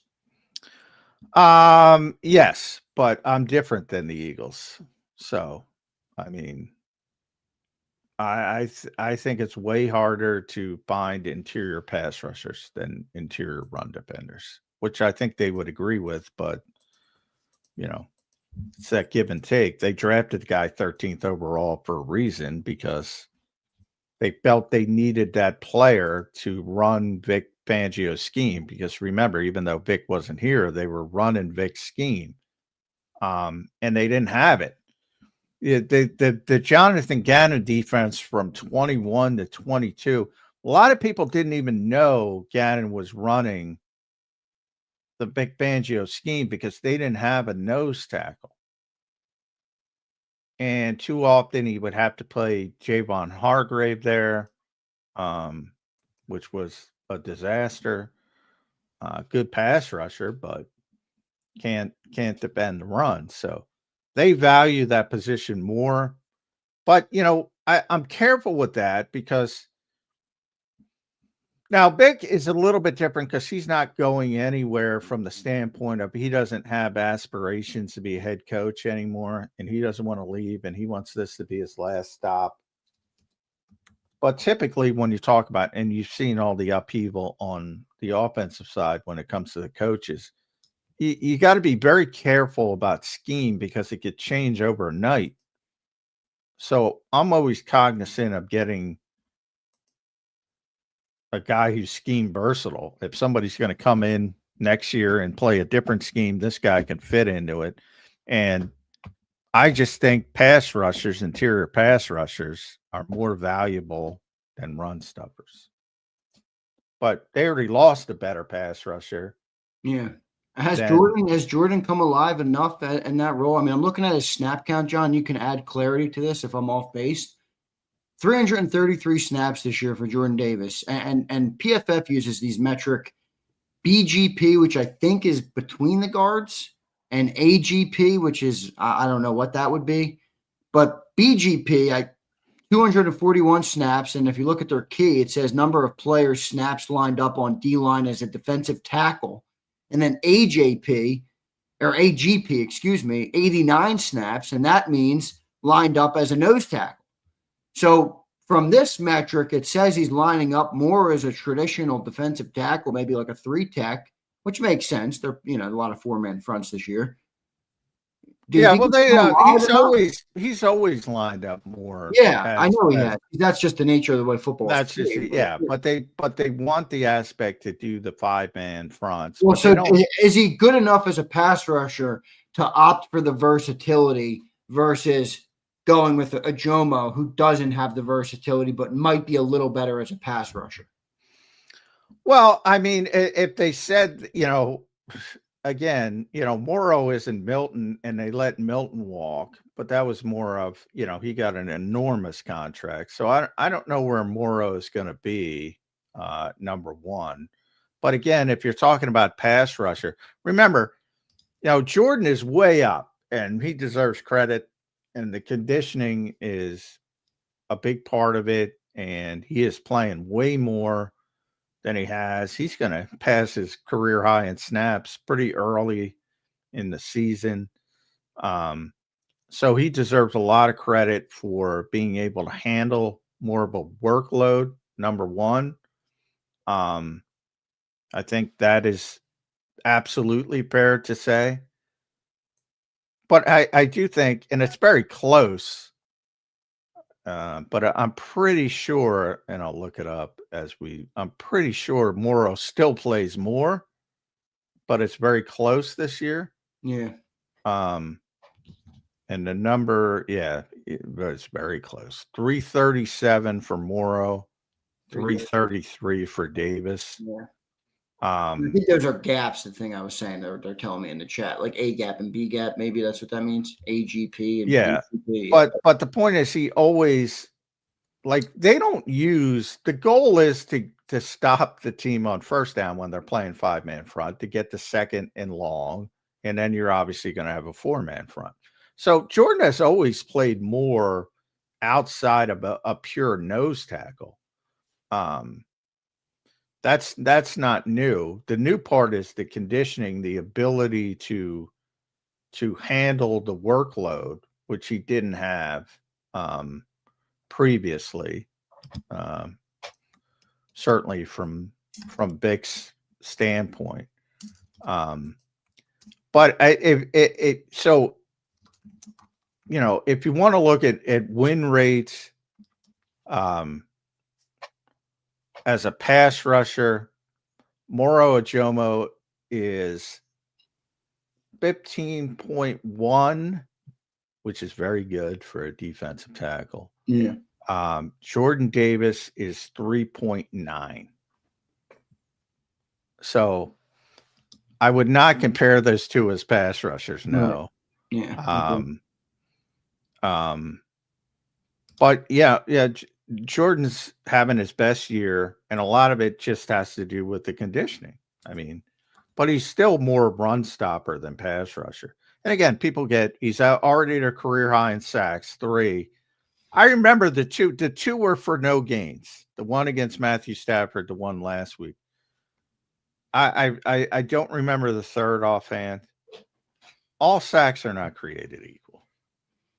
I mean, I don't know how many times. Well, all pressures aren't either, I guess, too, right? No, but I mean, look, you're right, but 15.1 win rate versus 3.9. I mean, that's going to show up. I'm a little weary of that because that's what we went off of with Huff, but I get it. Huff didn't work in this system. Well, and Moros leads the team in sacks. Yeah, was he got 4? Yeah, I think Davis is 3. Yeah. Yeah, so he's coming alive a little bit.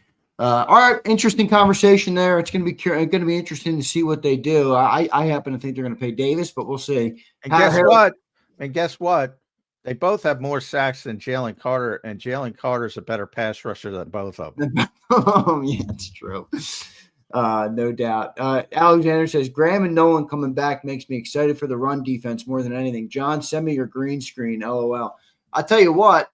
You're going to get rid of Nakobe and Jordan. Yeah, what's our run defense going to look like? Fucking Swiss cheese, John. Yeah, well,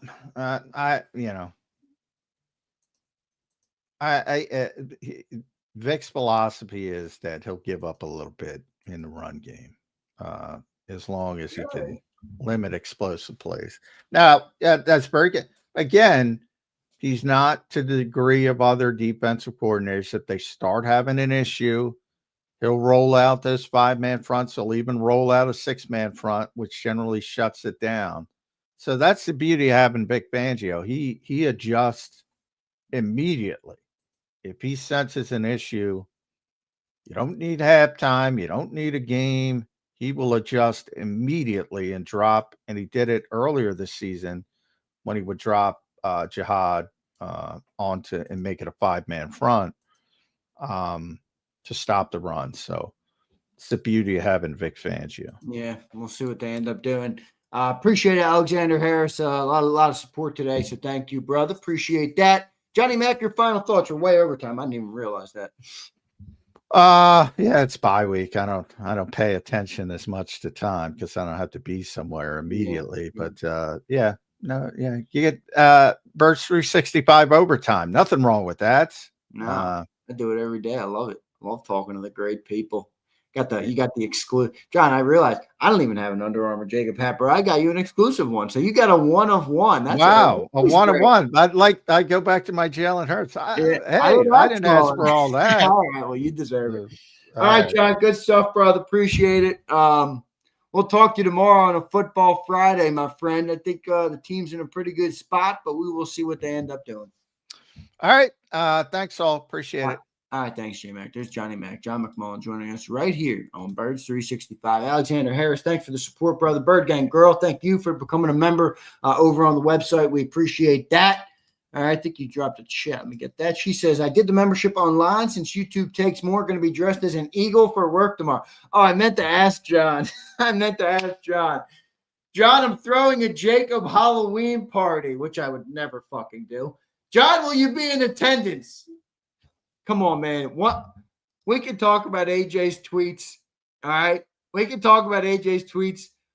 What I will not entertain is AJ wasn't at the Halloween party. Stop. I would never attend a fucking Halloween party. Ever. I would never attend a Halloween party in my life. I don't care what I was making from a company. Or what the people what my coworkers had to say. Ever. Oh man. Yeah, JD3, I saw the Jeff Kerr news, man. I got a lot of love for Jeff Kerr, man. I really do. He's a hard worker. JD, I love people that work hard, man. I love people that work hard. Jeff Kerr works his ass off. A lot of people like to chirp around Kerr. Kerr was, they had some big budget cuts at CBS Sports. JD, I saw you saying earlier, let me just tell you something, brother. This business, they will never go away. They will never go away. We're not immune to it. Big businesses aren't immune to it. I mean, you got JD. You have sports media. We're a mom and pop shop, JD. All right, we're a mom and pop shop. You got businesses that are traded on the stock market who have budget cuts. It's just one of the things that is inevitable in this business. So he'll land on his feet. Maybe it's here with JAKIB. Maybe I can. I'll tell you something I've wanted to do for a long time that I've never been able to invest the resources in. I would like to open up our written work. Maybe I launch JS Philly and I have Jeff Kerr cover Philadelphia sports written. Written. Not just YouTube. I wouldn't go just YouTube with it. I want to be bigger than that. So. And for those saying I'm too cool for Halloween, it doesn't have anything to do with that. I don't think I'm too cool for anything. In fact, I encourage everybody to do whatever it is they want to do. I do not view myself as a too cool for school kind of guy. I just have never been a Halloween person. And I'm not when I left college, I'm not like a partier. Like I don't like seek parties. It's just not my thing, It's just not my thing anymore. So teach his own. I don't think I'm too cool because I don't want to do a Halloween party. I'm just telling you, I personally would not go to a fucking Halloween party. Zeal says, you don't like seeing honeys in costume. No, I don't give a shit about seeing honeys in costumes with fucking paint on their face. What does that do for me? Give a shit about Halloween. I'm just out on Halloween, all right? And you don't have to be, but Keith says, turning into Jay. No, I'm not, Keith. I did order John a Fire JAKIB hat. Hopefully it fits him and he likes it. All right. All right. Man, you guys calling me a curmudgeon, aren't you? You guys calling me a curmudgeon. Thank you, Lucius. No need to explain. Thank you. All right. Thank you. I'm not a big Halloween guy. All right. What tomorrow's Halloween? Yeah, I don't give a rat's ass. Keith says I'm an effing curmudgeon. Fuck you, Keith. When I have kids, I'll do Halloween. All right. Yeah, when I grew up, Halloween wasn't a big one in my house either. All right. Freda says you have a fiance. You can't be in the honeys and Halloween costumes. I'm with you. Denise says my mom never celebrated Halloween. I'll tell you, when I was a kid, you know what I would do? I grew up in a neighborhood. I was still in the neighborhood, but it was a good Halloween neighborhood. All right. Gave out the big candy bar. So what I would do is I would get my pillowcase. Anybody use the pillowcase for the Halloween candy as a kid? You got to do that. I'd get the pillowcase out and I would go up and down the streets in my town. Glenside was always good too, Siglord. Glenside, I used to hit mischief night for Glenside. So I used the pillowcase. I'd go and I'd load it up as many times as possible. And then I would pick out of my candy. I never was a Halloween. I tell you what, maybe I was a curmudgeon, but even in college, I think I have a picture of me in college at a Halloween party. I probably shouldn't show this, but I think I have a picture of me in college at a Halloween party. I hate Halloween. I literally hate Halloween. I'm sorry. I just do. All right. I think I got a picture of me, though, rocking out at a Halloween party. Nah, it would have been what, October?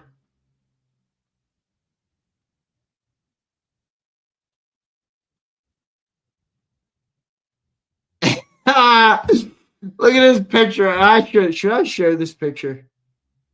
I probably shouldn't show this picture. Look, There I am, the heavyweight champion of the world. Speaking of honeys and costumes, the heavyweight champ of the world. That is October 26th at the University of Alabama.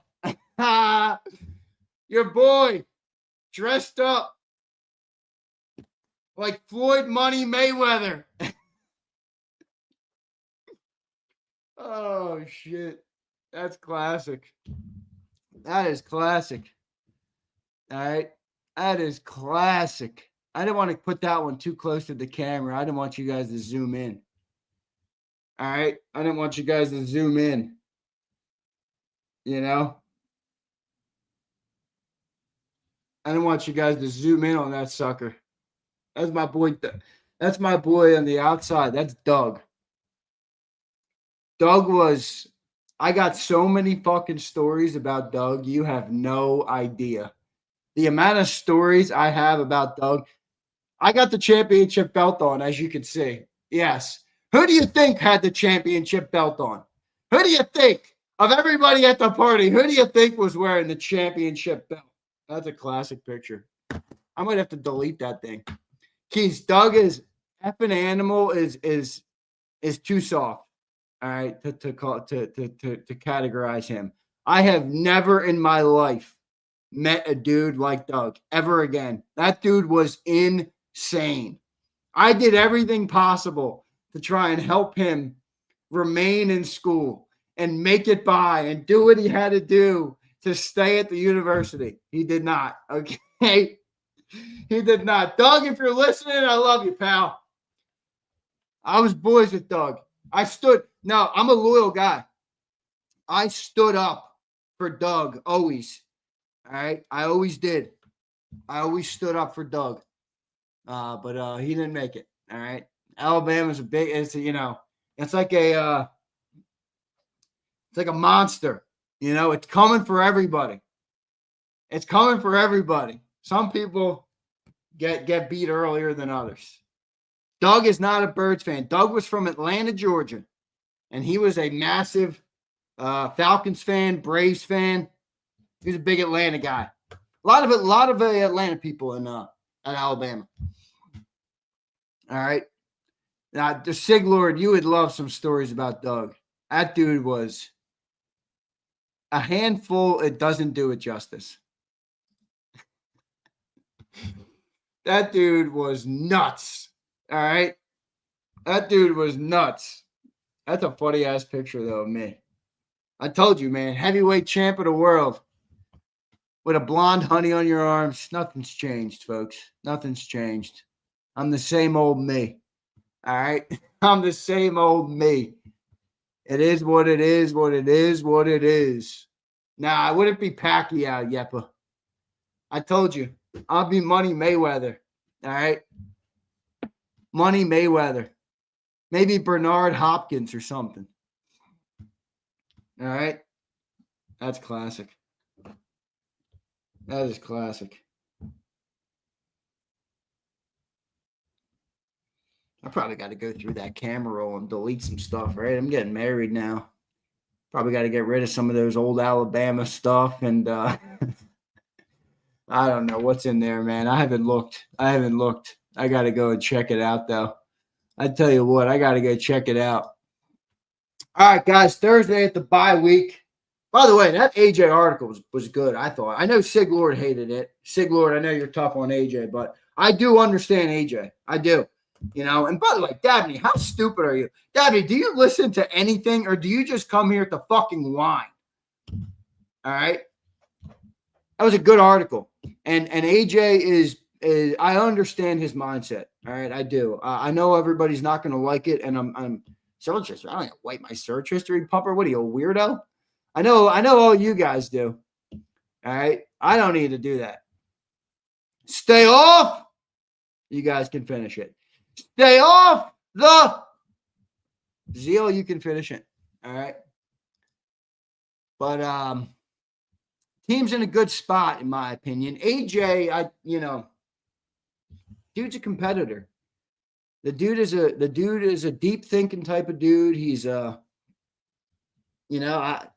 I get it. I really do. I get A.J. Brown. I'm not saying it's all good. That's not what I'm saying. All right? I'm not saying it's all good. And I'm not saying it's all necessarily the best thing that happens for a team. But AJ is a dude who has unwavering confidence and belief in himself. He's a guy that works day in and day out and has for the better part of a decade now. You know, I mean, that's what I don't get about people. Like you have a guy who you have no fucking idea what he's been, and I don't either. What he's worked on, what he's done, what he's, how he's tried to perfect his craft and his craft and his career. He goes out. You hear the stories of him at college with DK Metcalf and Elijah Moore. I mean, this dude has committed to the grind of being great for a decade. And when he goes out on Sunday and is an afterthought, to him, that's a grave, an egregious error. I'm good with that. But I get it, Roll Philly. I understand. And Sig Lord, I understand your perspective too, where you don't give a fuck about AJ personally. You care about the damn team. And if he's going to be selfish and take away from the team, then goodbye and good riddance. I understand those thought processes. I do. I'm just saying I also understand where AJ's coming from. I do. I do understand where AJ's coming from. Doesn't make it right.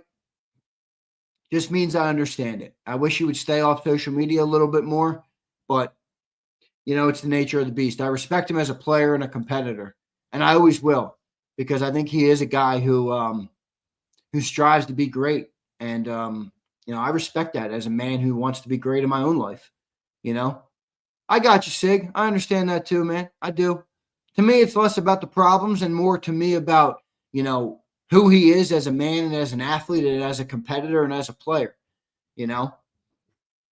So, yeah, and Roll Philly, I think that's probably the knock, a fair knock on him. I mean, remember, we're Eagles fans, so our bias is always going to be to the Eagles before the player.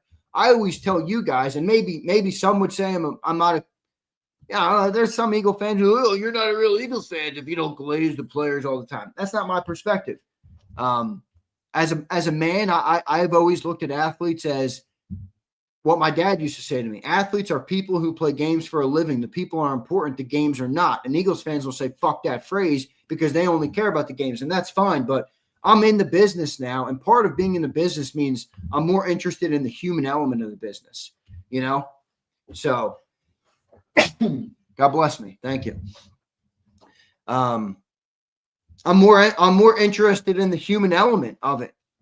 And AJ's a complex dude, man. He's a complex dude. And I can understand it and appreciate it maybe more than others will, which is fine, or not. But thank you, Keese. I was hoping somebody said it. Thank you, Keese. Here's riding the bench. I get we want him to do it differently, but maybe he's tried and it's fun. Riding the bench, I've been saying this. The very same thing. I mean, you're talking about an organization. You're talking about an organization that will go to lengths that I don't know if all of you would believe, all right, to control the narrative.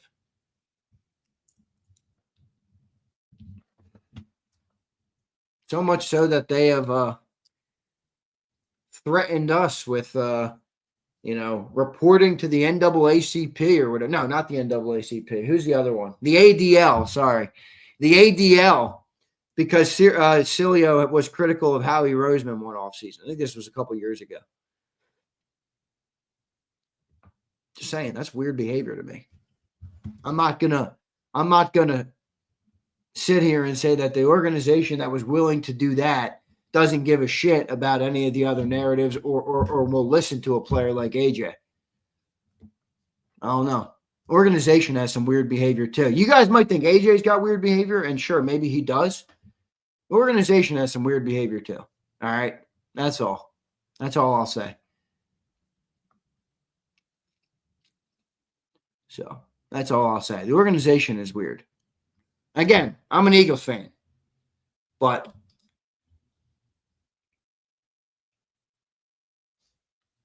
Roll Philly. No, he's not, dude. So Roll Philly says, in all fairness, Sills is a bit racist. Roll Philly, I promise you, with everything in my being, that Dan Sileo is not a fucking racist. Please. All right? Please.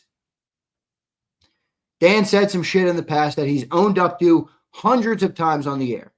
There are people out there who believe that saying one wrong thing in a 30-year career on air makes you a racist. Anybody who has talked to Dan, who knows Dan, who's been through the walks of life that Big Sills has, I mean, come on, bro. That's not true. And I understand this is a narrative. I get this shit in my DMs all the time. Who are you? If you associate with Sills, doesn't that make you a racist? I'm like, what the fuck are you talking about? Does he say shit that you might not like about your quarterback? Yes, he does. Does he say shit you might not like about players on your team? For sure. He's not a racist person, dude. A racist person to me is not what Dan is. Please. Please don't fall. That bullshit is, and I'm not even attacking you, Roll Philly, because people love to go there, but I'm not the type of person that reads an article from somebody who said one bad thing in a 35-year career. And again, it was a bad thing that he said, and he's owned up to it. He's owned up to it 20, 30 times, 40 times, 50 fucking times. He does it nonstop. He's owned up to the comment. It's now the expectation for a guy like that or for somebody else. Okay, put him out to pasture for life. Never give him another job. Never give him another opportunity. Never associate with him again. I mean, what does that get us in life? Yeah, I know. He's not a racist person. He's never. Look, I've always viewed myself, whether I'm right or wrong, as a pretty good judge of character. He's not. And he's never revealed that to me in 5 years of working with him. Ever.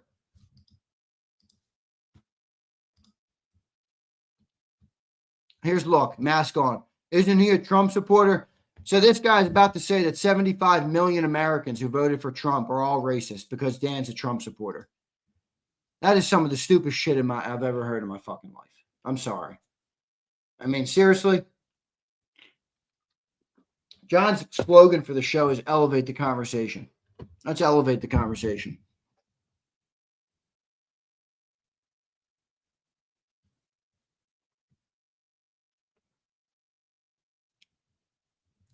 Whatever. I'll move on from that topic, but you know, it is what it is. I don't appreciate it personally because people try and clump me in with it.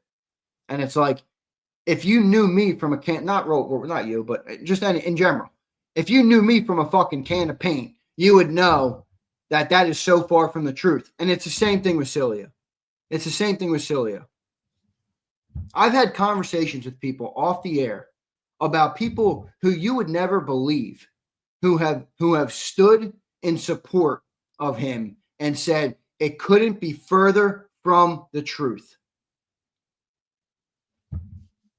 Keys, honestly, I really think you're right. I don't think people even know what that means anymore, being racist. I really don't. I don't think people know exactly what it means to be a racist person. Think about that word. That word is so used now today. We've delegitimized the meaning of it. I don't want anything to do with anybody that's a racist person. Being a racist person means you literally want worse for people because of something that they were born with, something that the color of their skin. I'm born white. I can't fucking change that. Some of you were born black. Some were born Asian. I mean, what the fuck? I care about the character of a person, not fucking what they look like.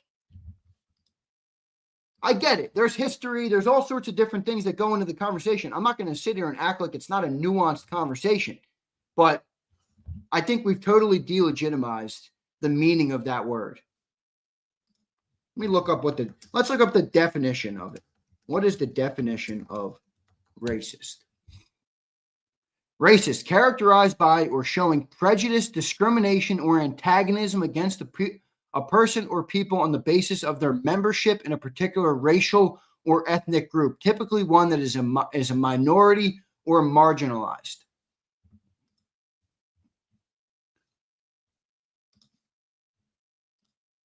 If you think that's what SILS is, that's not.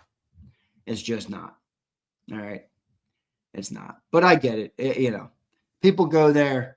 There's a story that exists. Cilio called the player a monkey, and people go crazy over it. I understand. It's not a good article. I get it. It's not a good look. He's openly acknowledged it. The first thing I did when we hired SILS was we talked about it. I said, who are you as a man? I'm reading this online, but who are you as a man? Who are you as a person? All right. I don't know. Part of me just thinks Keith's like, that's a real fucking bad thing to be, that word. And the fact that we've delegitimized the meaning of it, to me, is a negative thing. And society at large. In society at large. So it is what it is.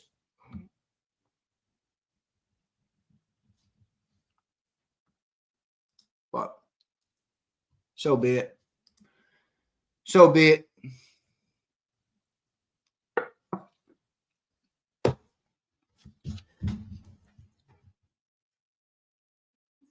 Catch, it's a common thing to use it, but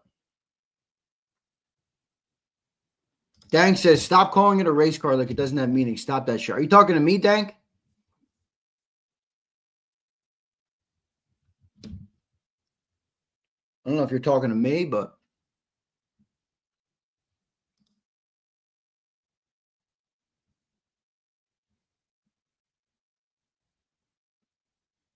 yeah, I disagree too, but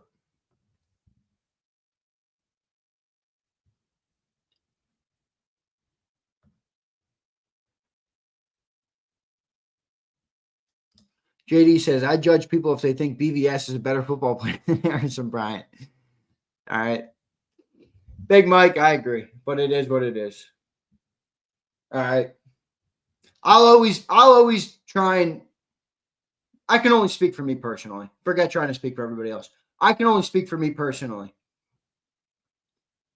I don't give a rat's ass about any of those things. I care about, one, if you're not in my life, I really don't give a shit who you are or what you do, to be frank with everybody. I don't give a fuck, all right? But if you are in my life, I care a lot more about the content of your character. I care exclusively about the content of your character as opposed to something as stupid as like the color of your skin. Something as stupid as that. I mean, I get it. I'm not trying to say it doesn't have meaning or there's no depth to the conversation or there's no context. I understand those things. I'm not trying to take all that out of it, but holy shit. A lot of stupid shit, but all right, I'm getting out of here. I don't want to go down that road, but unfortunately we went down that road. It is what it is. I'm not afraid of the conversation, but I know who I am in my heart. I know who I am in my heart. Other people might not, and other people will speculate, and other people will say shit all the time. But yeah, mask on seems to be very stupid. Dank, I've never denied that. I've never denied that. All right. But it is what it is. I got love for everybody, including Fredo, Fredo, you know what I've learned about you? You're a fucking Boston Celtics fan. That is a violation. That is a real violation. Fredo, who has been chirping me about Bad Bunny, all right, messages me yesterday. Sixers are getting bounced first round. I click on his profile and it says Boston Celtics in the bio. That's a fucking violation. Mask on. I got love for you for being here. I got love for you for sure. All right. Here's Steve-O Speaks. Thank you for the super chat, brother. I appreciate it. He says, I'm black, but last I checked, every person who screams racism, I guarantee they wouldn't help they own, because if it happened to me by a person who complained about racism, I love you guys' show and Sills. Thank you, brother. I appreciate it, man. All right. I appreciate it, brother. Thank you for that. Thank you for the super chat, man. Thank you for adding some good context to the conversation. And I agree with you, by the way. I agree with you. All right. I can't speak from a personal perspective on those experiences, but I do appreciate the comment. All right. I do appreciate the comment. And Dank, I understand what you're saying as well. I'm not saying that stuff and that history should be removed from the world. I'm not saying that at all, or it has nothing to do with the conversation. But all right, everybody, I'm out of here. You guys got me down in the weeds on something I don't want to be down on. All right, but it is what it is. I mean, it's a real conversation. You know, I think sometimes people try and hide from these conversations, and you know, I don't really try and hide from any conversation. But sometimes I think I don't know. You know, there's a quote that I like that's people will only understand from their level of understanding. You know, and sometimes it's just like, all right, I'm not even going to try and explain myself here. All right, if you can't see that, if you can't see through some of that shit, then you know it is what it is. But I did get your email. I'm sending your shirt today. All right. I packaged it up yesterday. I didn't print your label yet. I'll print it today and take it to the post office. Boy, it's nasty out here. Anybody in the area, it's nasty out today. I feel the rain beating on the freaking walls right outside this office. All right. So, all right. Love all you guys. Appreciate all you guys. All right. Do good for somebody today. All right. That's what I'll say to you. Do good for somebody today. And don't give a rat's ass who they are, where they come from, what they look like. Just do something good for somebody, man. I'll try and do the same thing. All right. Love all you guys. Appreciate all of you guys. Hit the like button on the way out. I hope you guys, I hope we're up to 200. I don't know. We maybe won't be, but maybe we'll be at 200 plus by when the show, by when it ends. We get a lot of likes after the fact too. So hit that like button. Love all you guys. Continue to be good people. All right. Continue to be good people. Love you. See you next time. You've been listening to Birds 365, the destination for the passionate Eagles football fan who bleeds green. If it's Eagles football, we're talking about it. Debate, inside the locker room, and guests that are some of the greatest football minds from around the region. We hope you enjoyed the show. We know we had a blast. Make sure to like, comment, and subscribe, and we'll be back soon. But in the meantime, hook up with us on social media at JAKIB Sports. See you next time on Birds 365.